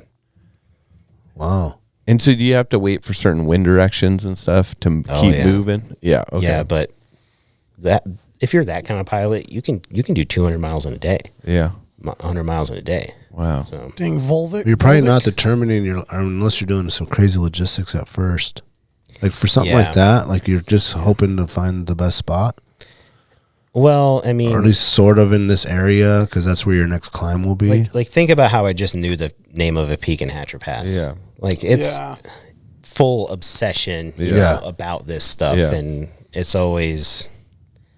Yeah, if you're going to be a part of my life, paragliding is going to be a part of your life, because I just don't shut the hell up about Yeah, it. yeah, You know, it's yeah, just You go to sleep thinking about it. You wake up thinking about it. and we just know the mountains so well too. Because once you're in that arena and like you're flying over these mountains, that you're like, it's a good way to learn the Yeah, place. You know, because you're in it. Yeah. Yeah. So what are some of the most popular places? Hatcher's Pass, the Eagle River, where else? Hatcher Pass and Eagle River are probably the most popular for like full size paragliding, but like Speedwings, Flat Top, I go there all the time. Bird Ridge, Mile High Saddle in Eagle River has a really good takeoff. Okay. Where you drive up most of it.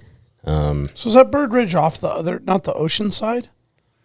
Or Oceanside. Bird Ridge, right? Like the Halfway to Girdwood? Yeah, no, the turning an arm is what I'm talking about. Does it get weird down there by the ocean, like the thermals and Yeah, stuff? it does. So I'm wondering if you jump off the other. We side go off of of both Ridge. sides of the ridge. Honestly, I've never actually hiked Bird Ridge in my life. Oh, really? It's Yeah, an no. awesome hike. I've never done it, so I'm not sure if there's It's like a further steep- than you think, too. Like Yeah. every time I take a new person up there, they're always like, "Oh, I thought I'd love to go do it. further. It's a hard Shit, hike. You guys ever want to go do the hike? I'll I'd do go." it. Yeah, we love it. It's a good time. Yeah. But you fly towards the road each time. Yeah, we If- land from next to the either road. side. If you you jump got off. next time you Okay. drive, you'll notice it. But we have a windsock at like some signs right there, Oh, and we will mow that area. I've seen that. That's what that is. Yeah, it's for us. I remember makes about sense. 10 years ago, there's a was real wondering what the hell bad that was. speed wing accident at Bird Ridge. It's probably me. Oh, really? I don't know if you can see my face. Oh, yeah. Yes. Yeah, I was going to ask you about accidents and missed landings. And Yeah. There. One time, what might as well Perfect tell the segue. Bird Let's Yeah, go. let's hear it. Yeah. I was in. I've started out on full size wings, and I was really about that. But I always had it in the back of my mind. I wanted to fly speed wings, and that's quite a transition. It's quite a change in flying from having a wing that takes off at like 10 miles an hour. You know, like you can waddle with your dog and take off, Yes. or one where you're sprinting. You know, it's a big change. So I started flying speed wings, and Well, less reaction time too, right? yeah. So yeah. keep going. But that's the first thing I thought about was, Yeah, you got to be on top of it. yeah. So I was going up Bird Ridge. I'd only been there one other time. I had my wife's car, and she was at work, and I had to pick her up. Like any good accident, like 10 bad things happen. Yeah, and you had a time constraint. Yeah, time constraint. Of course. Just gonna go do a quick jump. So exactly, just a quick jump. So I thought the weather was getting worse, and it was for a little bit, and the wind was kind of sideways. You want it flowing straight up. You don't want it sideways, but it was sideways, and I thought I could manage it, and I picked this spot that wasn't all the way up at the normal spot, kind of next to where the bench is. If you get Oh yeah. horrible spot. Yeah. Looking back on it now, telling the war stories, hiking up with the guys, I'm like, yeah, back in my day, right here. And they're like, what is wrong with you? Sounds like you were forcing this trip. I was forcing this shit out of it. Yeah. And so I took off, and I was flying for like 2-3 seconds, and then I just black out, nothing. I don't remember anything. Oh, no and shit. I woke up like 30 minutes later because basically any speed wing flight is like 1 to 2 minutes because you're flying so goddamn fast. And I texted my wife, and I was like, I'm setting up, I'm about to take off. And then when I never responded that I was landing, she called me and woke me up. And I was like, you know, I've ragdolled down that boulder face with like rocks the size of watermelons, like ragdolled down it basically, and like got all hog tied up in my lines. And I'd like come to for a second, and I'd like be like, oh shit, I'm paralyzed, because I couldn't move. Right. And then I'd pass out, and I'd wake up again to like scream, and I'd like pass out. And like that happened like 4 or 5 times. Then my wife called me and woke me up like fully, and I realized what had happened. I like shimmied out of my lines and stuff, and I'd hit my face on a rock, and cut my leg open from like the entirety of it for like 1 inch wide and 1 inch deep. Oh, Just fuck. blew my leg up. Couldn't believe it wasn't bleeding, but and like broke my ankle on the other leg. So Damn. so that was a pretty bad day. And then I like got my stuff together, and my wife was like, FaceTime me right now, because I was very punch drunk. I broke my helmet in half, also hitting my head on a rock. God. She wanted to actually see you. And Yeah, like, because I sounded just like shit. Yeah. And so yeah, she FaceTimed me, and my face is all blown up and bloodied. Oh and yeah. broke my cheekbone on that side too. So she's like, I'm gonna come find you, and she's a dental hygienist. So She's like, wait, in you her have my car. scrubs, Yeah. and like had a friend drive from Anchorage to Bird Ridge and starts hiking up in her scrubs to find me. But I like managed to pull myself together, and I had You flew hiking down. poles with me, collapsible hiking poles that were like my crutches. I don't leave the house without them now because they got me off the mountain, because I Right. crashed halfway up, 3/4 of the way up Bird Ridge, which is a Right. terrible hike. Yes. Yeah. And especially if you're off trail. Yeah, if you're off trail with a blown up leg and a broken ankle. So steep too, right? Oh, it was awful. So did you side hill back to the trail Yeah, then? I made it back to the trail, and I'm limping my way down, and the weather improved, and it turned out to be a beautiful, perfect day, and other pilots were walking up, and I looked like I had just got mauled by a bear. Yeah, like, I bet. I had a brand new puffy jacket on that ripped the sleeve completely off, and it's just like tarred and feathered with blood, and because of all the shit. down feathers inside. Yeah, of it. yeah. Yeah, it was awful. But so I ran into a pilot, and he's like, "Hey, let me have your backpack and help you off here." So, because I had to pack up all my shit Yeah. and take it down the mountain with me. So we finally get off the mountain. We run into the paramedics, and the paramedics are like taking pictures because they're like, "It's pretty out. We don't ever get to be here. We're usually at like, you know, car crashes and stuff where it's not so nice and it's nighttime." And so they were. Yeah, the paramedics weren't too worried about me, but like my leg was blown up and I was like puking and Oh man. Yeah, because you probably got a concussion too. yeah. Yeah. So then I showed up to the hospital, and it was like Grey's Anatomy, like a panel of doctors standing all in a line in a row, like And this nurse is like, when's the last time you had a tetanus shot? And she has this like plate full of needles. And I was like, and then she, boom, right now. And it turned out that I didn't really hurt anything. And they were worried I had a brain bleed. Oh. So we did some scans and did some this and that. It ended up being fine. And I was out of the hospital that day. But yeah, it was a pretty bad day. Oh, man. What do you think happened? What I think happened is sometimes you take off on a speed wing when it's not really set up good, and you'll take off for a second, and like you'll come back down and you do a couple fairy steps real quick. Like Okay. and I think I tripped because there was horrible boulders the size of watermelons. Right. And then that's when you hit your and head. then I you just went ragdolled. down. Yeah. And it's, very steep. Like it's 45 degrees. Or So you didn't fly long. no, that's why I Like- remember flying for like 2 seconds. Yeah, That was the yeah. whole thing, Yeah. But yeah, it was bad. It was bad. And maybe in retrospect, it probably worked out the best it could have. Oh yeah, If totally. you consider if you had more speed and less control and then ate shit versus like you just got started. Like Yeah. you didn't get up to like 40, 50 miles an hour. You were only going 20 running- or something, running maybe. speed. Yeah, or whatever it ended up being by the time you. So maybe you. Yeah, I'm very could have lucky been to for the be best. alive and not in a wheelchair. Yeah. For sure. Not have a brain bleed with like traumatic brain injury, even worse than what I got. Good for you for getting back after it, man. A lot of people might have. Yeah. Well, Called it I after want to. that. I want to ask something real quick, man. Something resonated with me this weekend when I was kind of checking you out, and that you had a quote,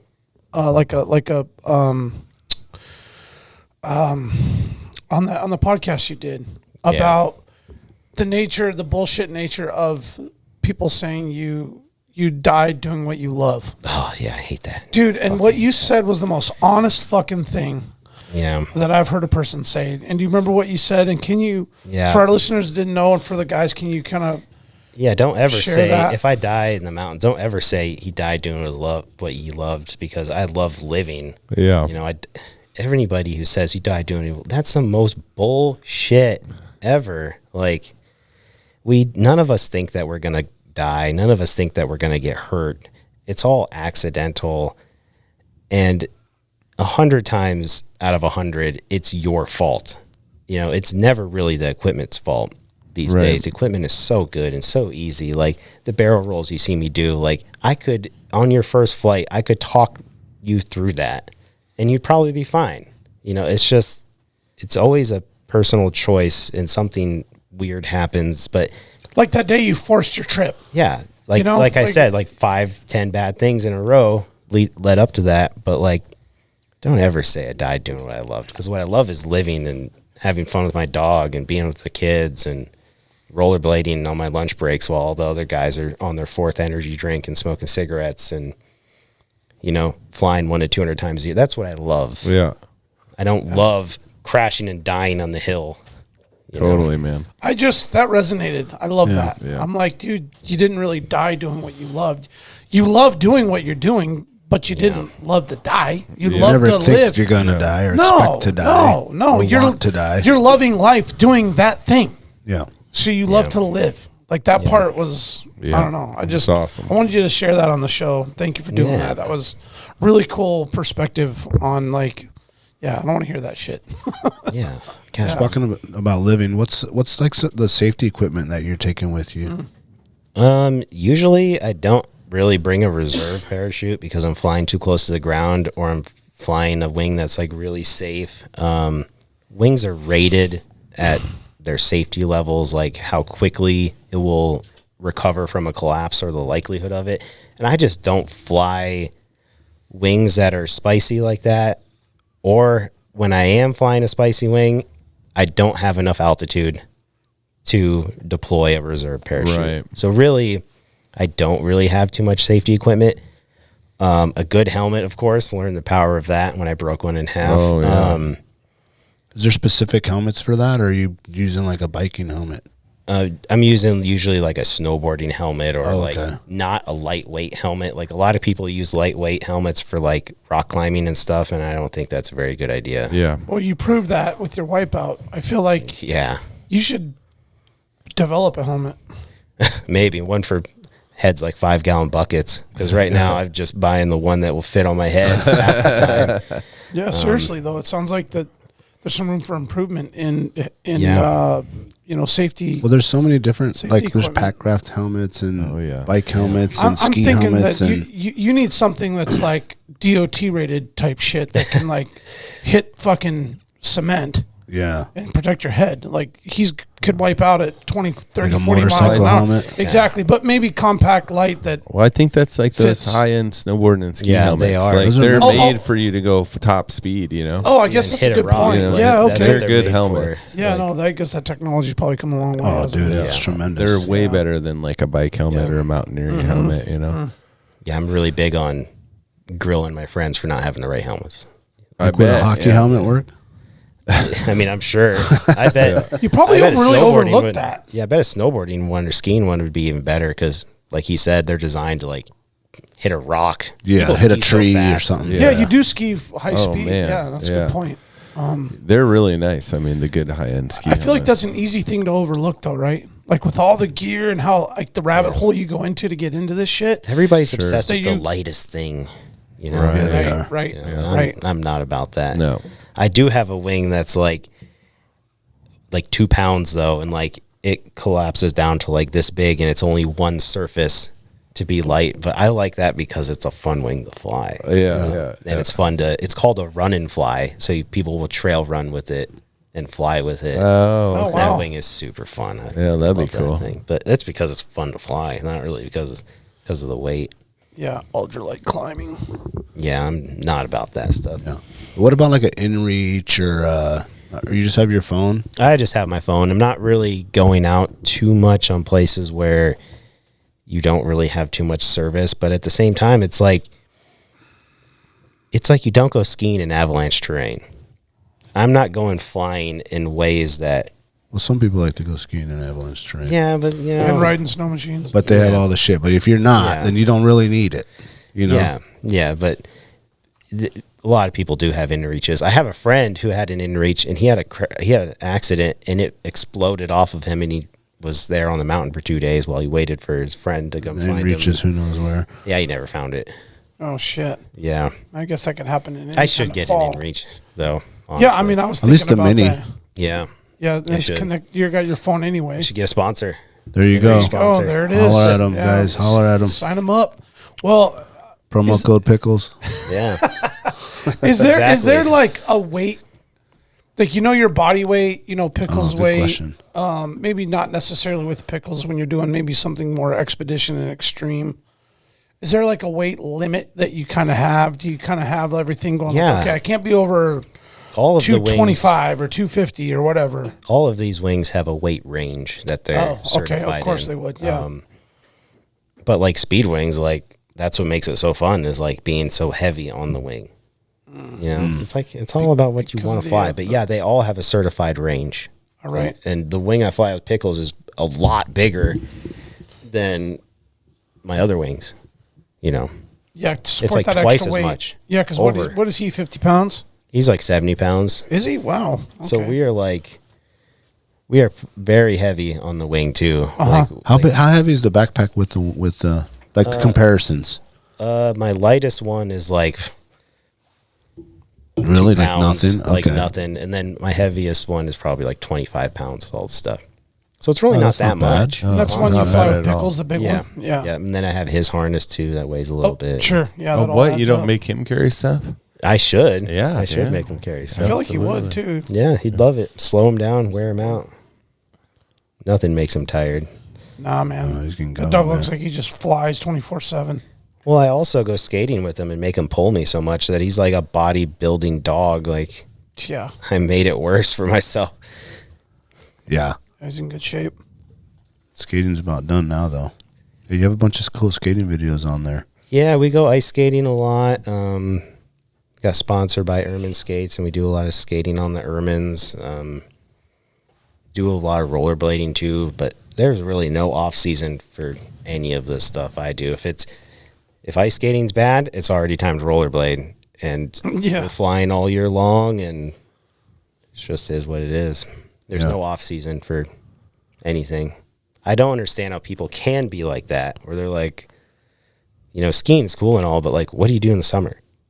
Like, I'm getting turns on my rollerblades all year long. Yeah. And my skis and my whatever and my this and that.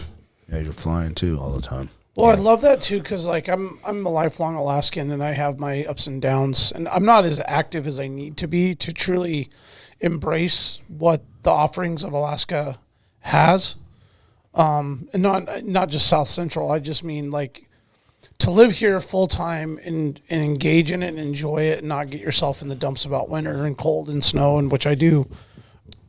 Guilty as charged. I've been in a pretty bad rut with kind of, you know, wondering how much longer do I want to be here. And then Jake comes on and he's like, dude, I got something to do every week. I'm paragliding, I'm skiing, I'm rollerblading. I'm sure you like to hunt and fish. I'm sure you like to do all the different things too, right? Like, I don't hunt too much, fishing, not too much either. I'm going to go fishing, you know, at least a couple times a year. I want to see you go glide down in somewhere, catch a fish. Ooh, yeah, there you go. And bring that home. Get in a I bet secret Cooper's spot. Landing would be a good spot for that. Yeah, man. Go down, get your limit of reds, and just fly back out of there. Yeah, that'd be cool. Might be a little heavy, but Yeah, or hunting. Can you hunt with these things? We have the Deal with same that. laws as all aircraft. Okay. And that stuff where You wait the next that's day. always a question that comes up. Yeah. Well, what if you go scouting? Well, it's the same laws. Right. as Okay. everything else. But we you are could get we some are good classified scouting as in. an ultralight. Okay. So that's that's just another aircraft. Right. Interesting. That makes a lot of sense. That's why we're not seeing them out there in the backcountry. I might have to talk to Jake off the mic about doing some scouting for me. Oh yeah, yeah. Hey, man, you might, We got a spot for you to you go mind check flying out. around Oh, King yeah. Mountain a little bit? Check that out for me. Oh yeah.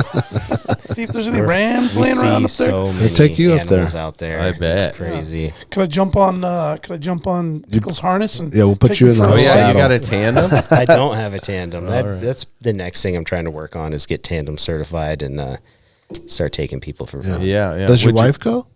No, but she's the one pushing the tandem. Oh, okay. She wants to go. Yeah. She's tired of me being gone 100, 200 Totally. times a year, and Yeah. I'm having all this fun while she's getting the winter blues. And You know what you're getting her for an anniversary present then. So. I told her, we just put her through college. I said, you're buying me a setup. You're buying me a wing and a harness. She's like, well, it's a tandem. I was like, well, get it. Like, let's get after it. It's a hold up. That's awesome, man. But she's gone a couple times, and she loved it every time. Nice. Do you feel 100% in control when you're up there? Oh yeah, totally. We have so much more control than what people think we even have. Like even wingsuit guys, like you think that they are flying this angle and that they don't have control. We can pop up at any time we want, really, with limitations to some things. But we have so much more control than what you guys could ever imagine is possible on those things. We can speed them up, we can slow them down, we can turn them, we can do all sorts of stuff. Yeah. It Yeah. seems like being able to come up would be like Yeah. the biggest deal. Like you could pull away from stuff. And that's how you get to be able to fly close to the ground is, years of trying and training and stuff. But like, if you didn't have that ability, you wouldn't see the kind of flying that I do because it wouldn't exist. Like, Right. We're not trying to die doing this stuff. And, Yeah. you can balloon up and get away Right. and do stuff. So is it like a big step then to the bird suit? Oh yeah, that's a completely different sport. We don't have good mountains for it here. If we did, you would see base jumpers all over, and you would see wingsuit guys all over up here. But really, we just don't have that stuff.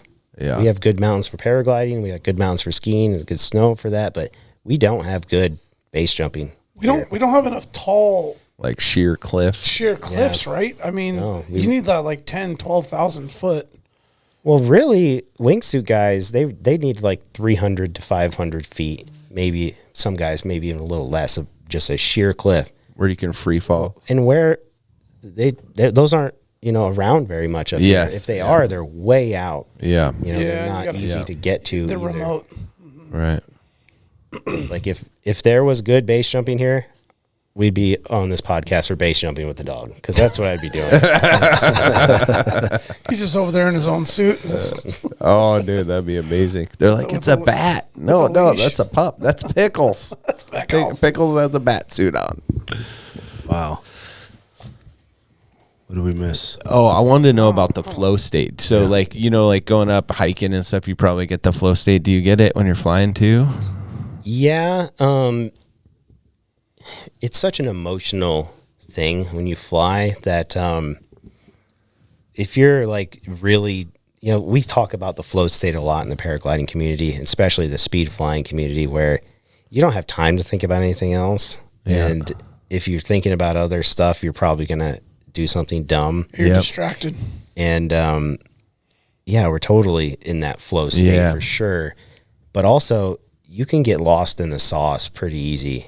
And there's a lot of people who they just get into it too hard and they pull a barrel roll when they shouldn't, or they do this thing they shouldn't because they're just only thinking about being gnarly. Mm-hmm. And they, like, a lot of people say, you know, get lost in the sauce.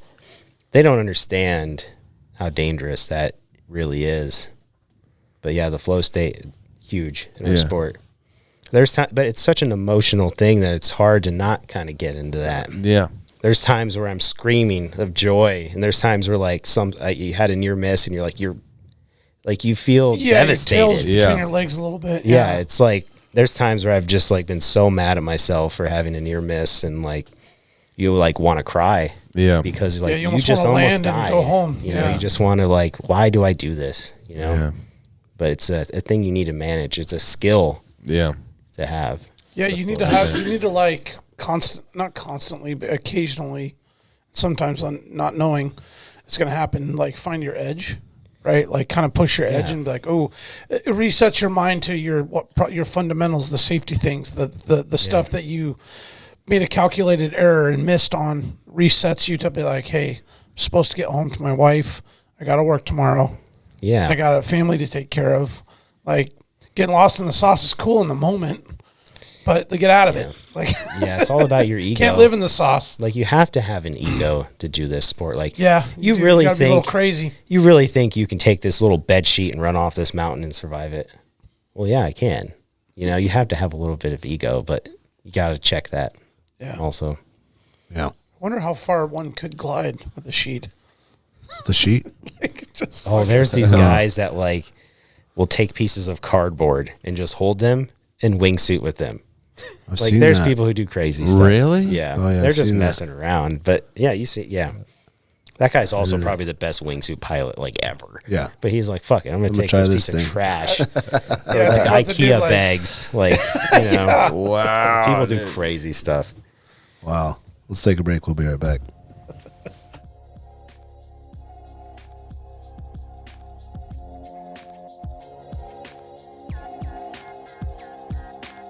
Alaska Wild Sheep Foundation, an Alaskan nonprofit organization established in 2014.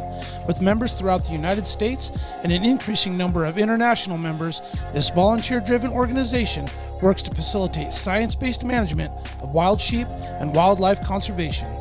Alaska Wild Sheep Foundation financially supports various departments and conservation projects through raffles and live auctions, along with hosting its annual banquet event. The fundraiser features opportunities to win hunting and fishing trips, Alaska Governor's tags, custom firearms, optics, outdoor equipment, and more. A membership with Alaska Wild Sheep Foundation is paramount to the organization's success. Join today at akwildsheep.org. Welcome to Game Day Men's Health Clinic, South Central Alaska's premier men's health clinic, offering a unique and convenient experience for all men looking to improve their health and perform at their best. At Game Day, your initial consultation is free. You heard that right, free. Men, when was the last time you had a checkup? Do you know your numbers? At Game Day, they specialize in TRT, ED, peptides, and medical weight loss programs to formulate a health treatment plan and help find your maximum self. How does it work? Step 1, discover your T levels. Step 2, create a game plan. Meet with their team and create a program based on your health needs and goals. Step 3, after qualifying, begin treatment with fast weekly appointments and effective results. Be the best husband, father, professional, and man that you can be. Contact Game Day Men's Health Clinic to reclaim your life. Start your journey today and book a free appointment at GameDayMen'sHealth.com. Grizzly Expeditors and Taxidermy, locally owned and family operated right here in Anchorage, Alaska. Grizzly Expeditors and Taxidermy is the culmination of more than 30 years of experience, commitment, and dedication to the taxidermy industry. owner Christian Benitez has assembled one of the most well-rounded and skilled taxidermy teams in Alaska, offering a one-of-a-kind experience and world-class results. Services offered include big and small game taxidermy, in-house fleshing and tanning, ADF&G certified sealing for black bears, brown bears, and furs, along with free airport pickup and drop-off to help get your trophy home.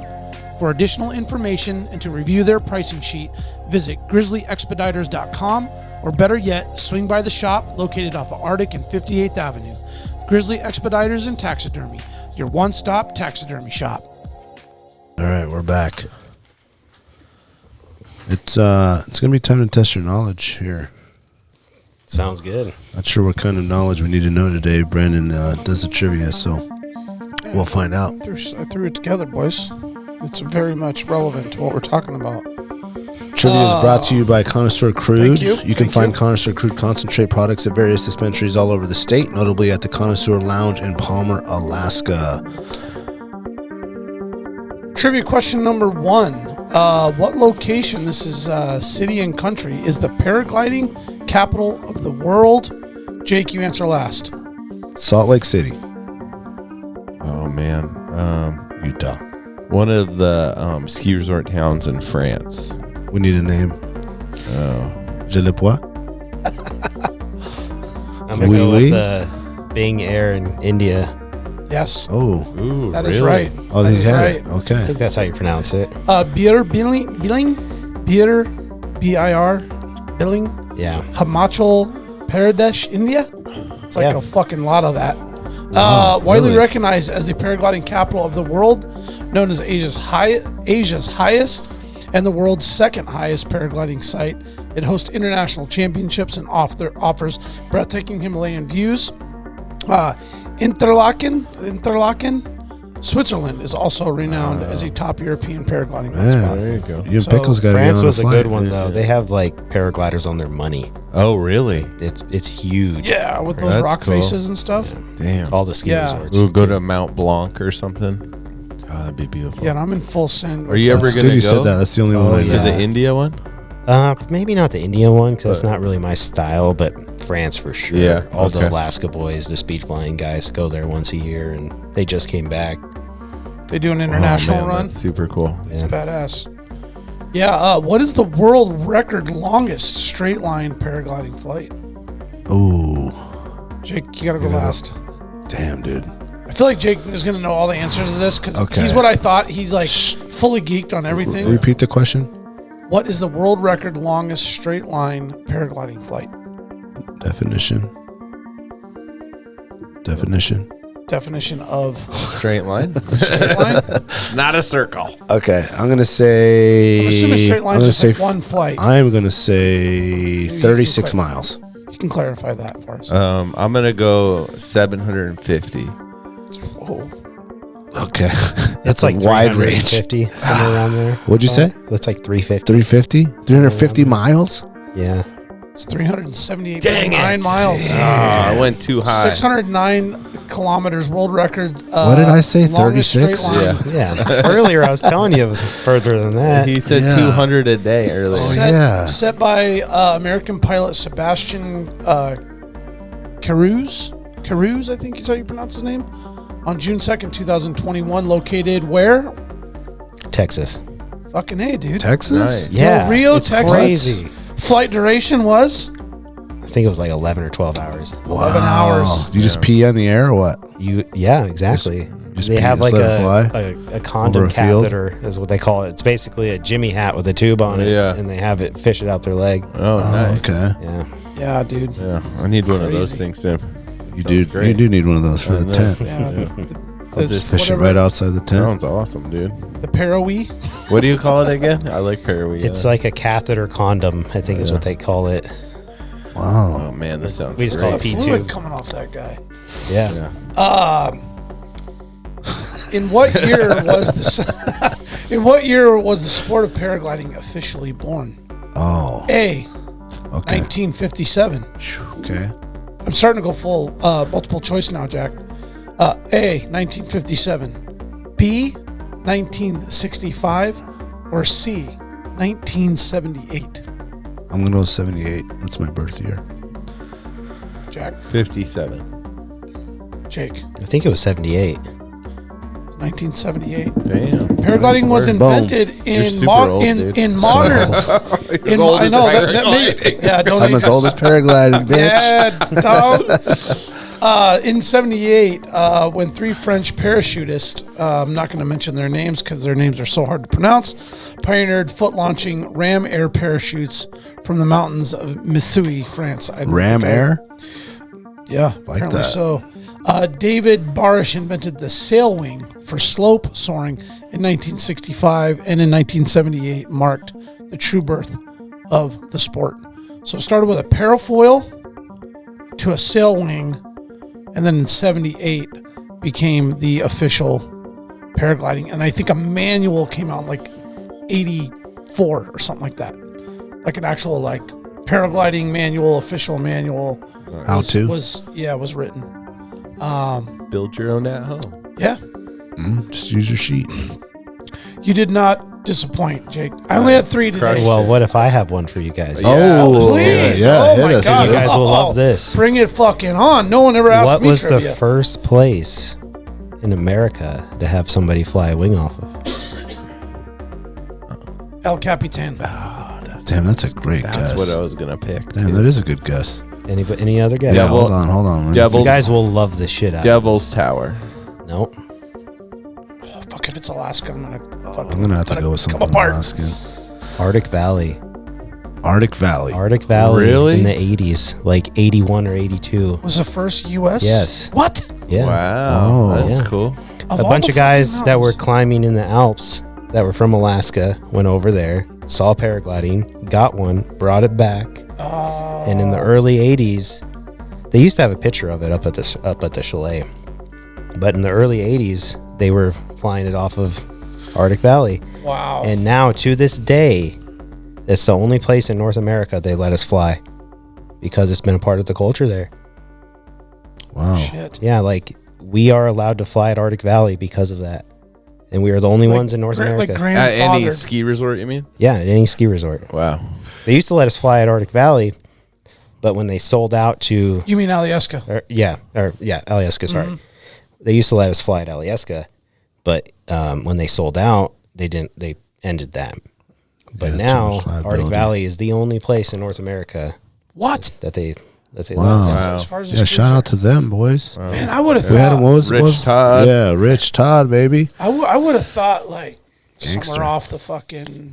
Arctic Yeah, Valley, dude, but when you that's think awesome. about it, that's perfect. The Rockies or People are like... crazy up here. Yeah. Yeah. You know? Where Gnarly was born, right? Where Gnarly was born. It's like you go to a barber, you're going to get a haircut. You hang out in Alaska, you're going to get gnarly. Damn, we're about That's to what I make tell a new, people. we're about to make a new fucking T-shirt. Where Gnarly was born. Alaska, Don't take where it. Gnarly was born. I thought for sure it'd be El Capitan Copyright. too, dude. Is the first thing that came to Yeah, mind. me I'm too. like, dude, they just jumped right off that bitch. Yeah. It seemed perfect. Do people do that? You're not legally supposed to, but Oh. hell yeah, people do. Hell yeah, Like when they there's do. government shutdowns, people are firing on. Oh, shit. That's awesome. Yeah. Dude, that's sick. Yeah. Oh my God, man. Or like the Grand Canyon would be cool. It's too hot.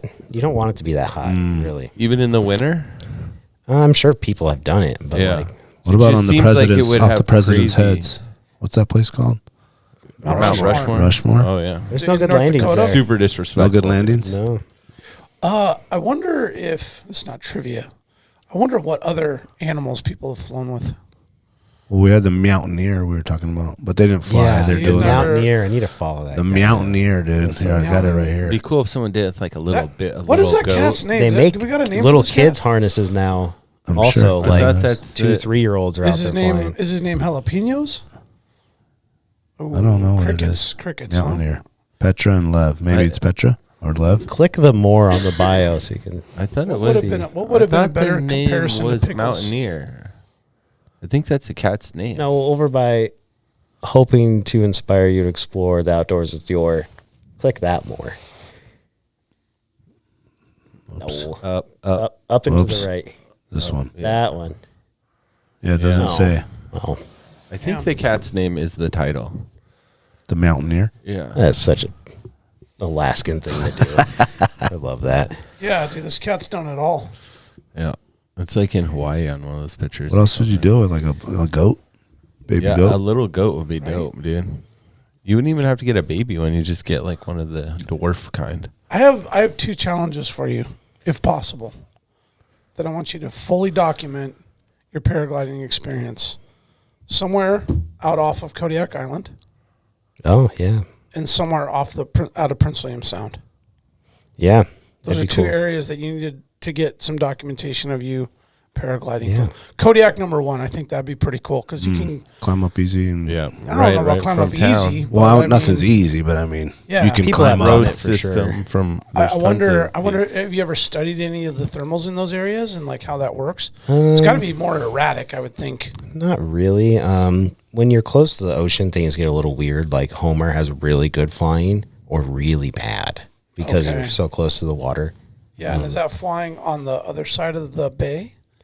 No, people the are Homer flying side. like on the Homer side. Okay. And Jump off the bluffs or something, and yeah, there's like a certain hotel that lets us take off from their little bluff thing. And Okay. That's cool. they'll show go unnamed. And then the ConocoPhillips building. oh, I would love to. That would be sick. I would love to. Maybe do you might some just have to urban spend a stuff. couple nights in jail just to do it, dude. It's Get worth the views. blackballed from working for Conoco, which I would love. all right. I would love to work for Conoco. yeah. So that wouldn't help your cause, would it? No, it'd be bad. This segment is called Rapid Fire, brought to you by Alaska Gun Company. Custom rifles, expert gunsmithing, and real-world shooting instruction, engineered for whatever the wild calls. Visit alaskaguncompany.com. This is a series of questions to answer as quickly as you possibly can. Okay. Let's go, Jake. Salmon, halibut, or trout? Oh, salmon. Best pizza? I'm gluten free. It all sucks. Favorite season? All of it. There's no favorite season to me. All 4 of them. All of it. Rollerblading or ice skating? Ooh, rollerblading. Wood stove, toyo, or natural gas? Wood stove. Hunting or fishing? Hunting. Speedwing or traditional? Speed wings. Cats or dogs? Dogs for sure. Best mountain to jump off? All of them. Smoked salmon or jarred salmon? Smoked. Biggest pet peeve? People that don't do shit with their lives. Jam or jelly? Jam.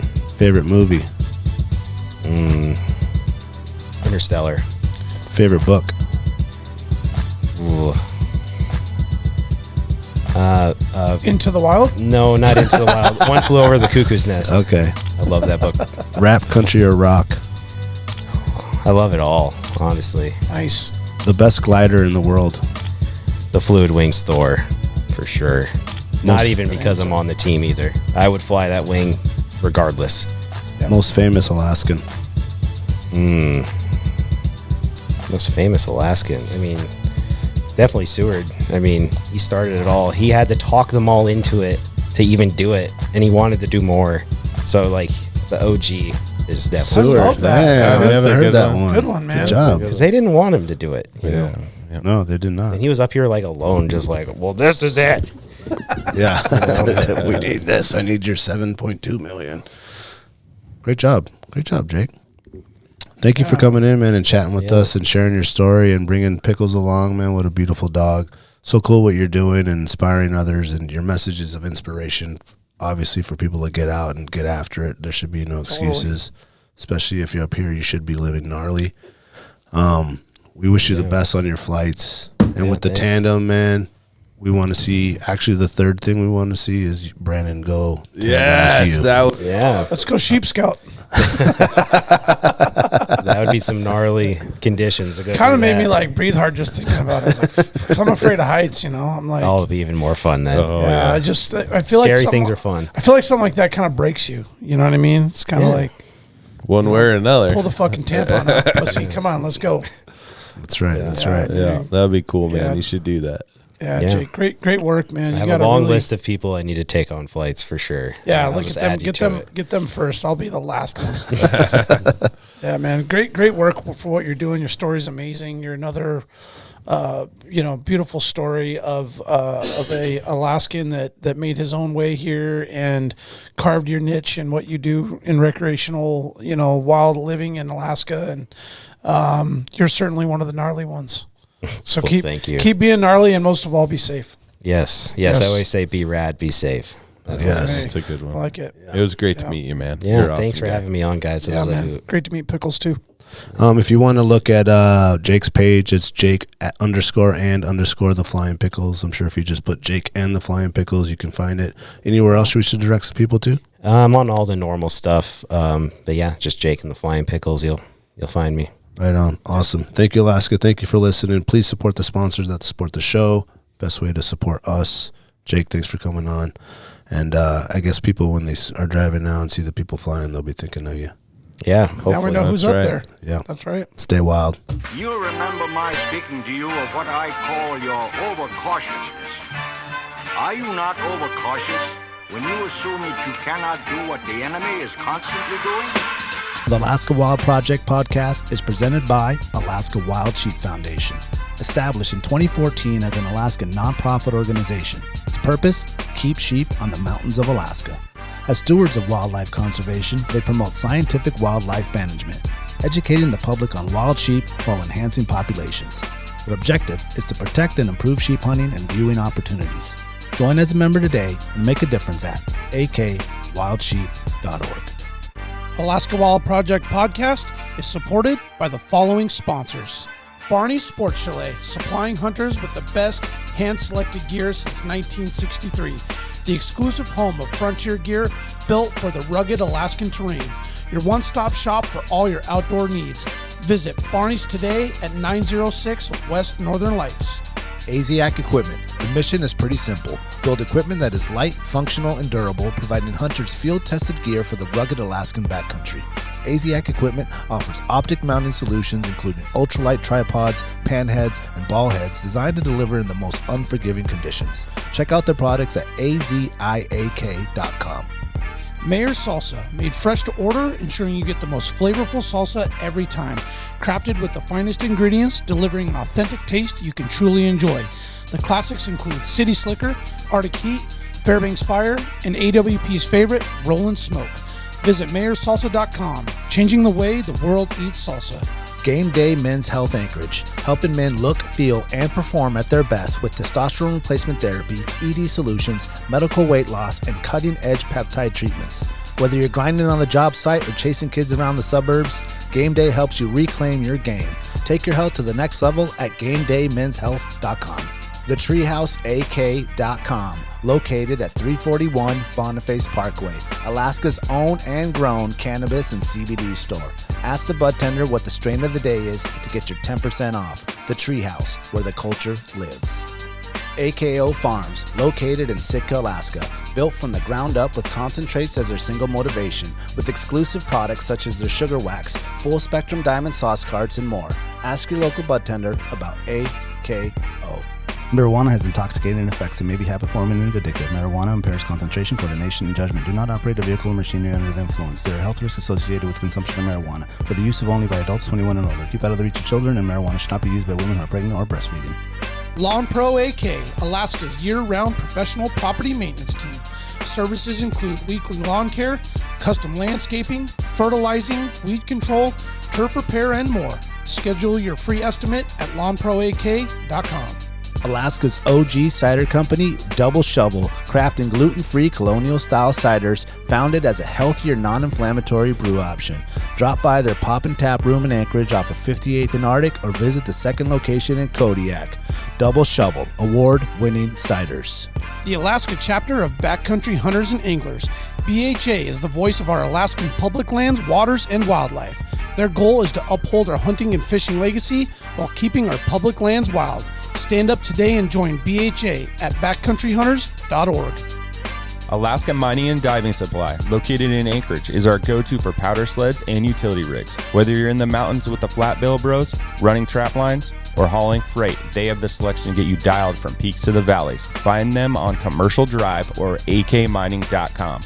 Grizzly Expeditors and Taxidermy, established in 2022, offering a wide selection of services to hunters, guides, and taxidermists alike. They take pride in providing the hunting community with exceptional service and one-of-a-kind results, while capturing a memory of a lifetime. Visit their website at grizzlyexpeditors.com. Northern Waste. It may be trash, but doesn't have to look like garbage. Whether it's your home, business, or rental property, Northern Waste will do what it takes to make sure your waste and recycling needs are covered. Visit them today at northernwaste.com. Let's talk trash. Should you not claim to be at least his equal in prowess and act upon the claim? I say try. If we never try, we shall never succeed. This proposition is a simple truth, and it's too important to be lost sight of for a moment. If we cannot beat the enemy where he now is, we never can. It is all easy if our troops march as well as the enemy, and it is unmanly to say they cannot do it.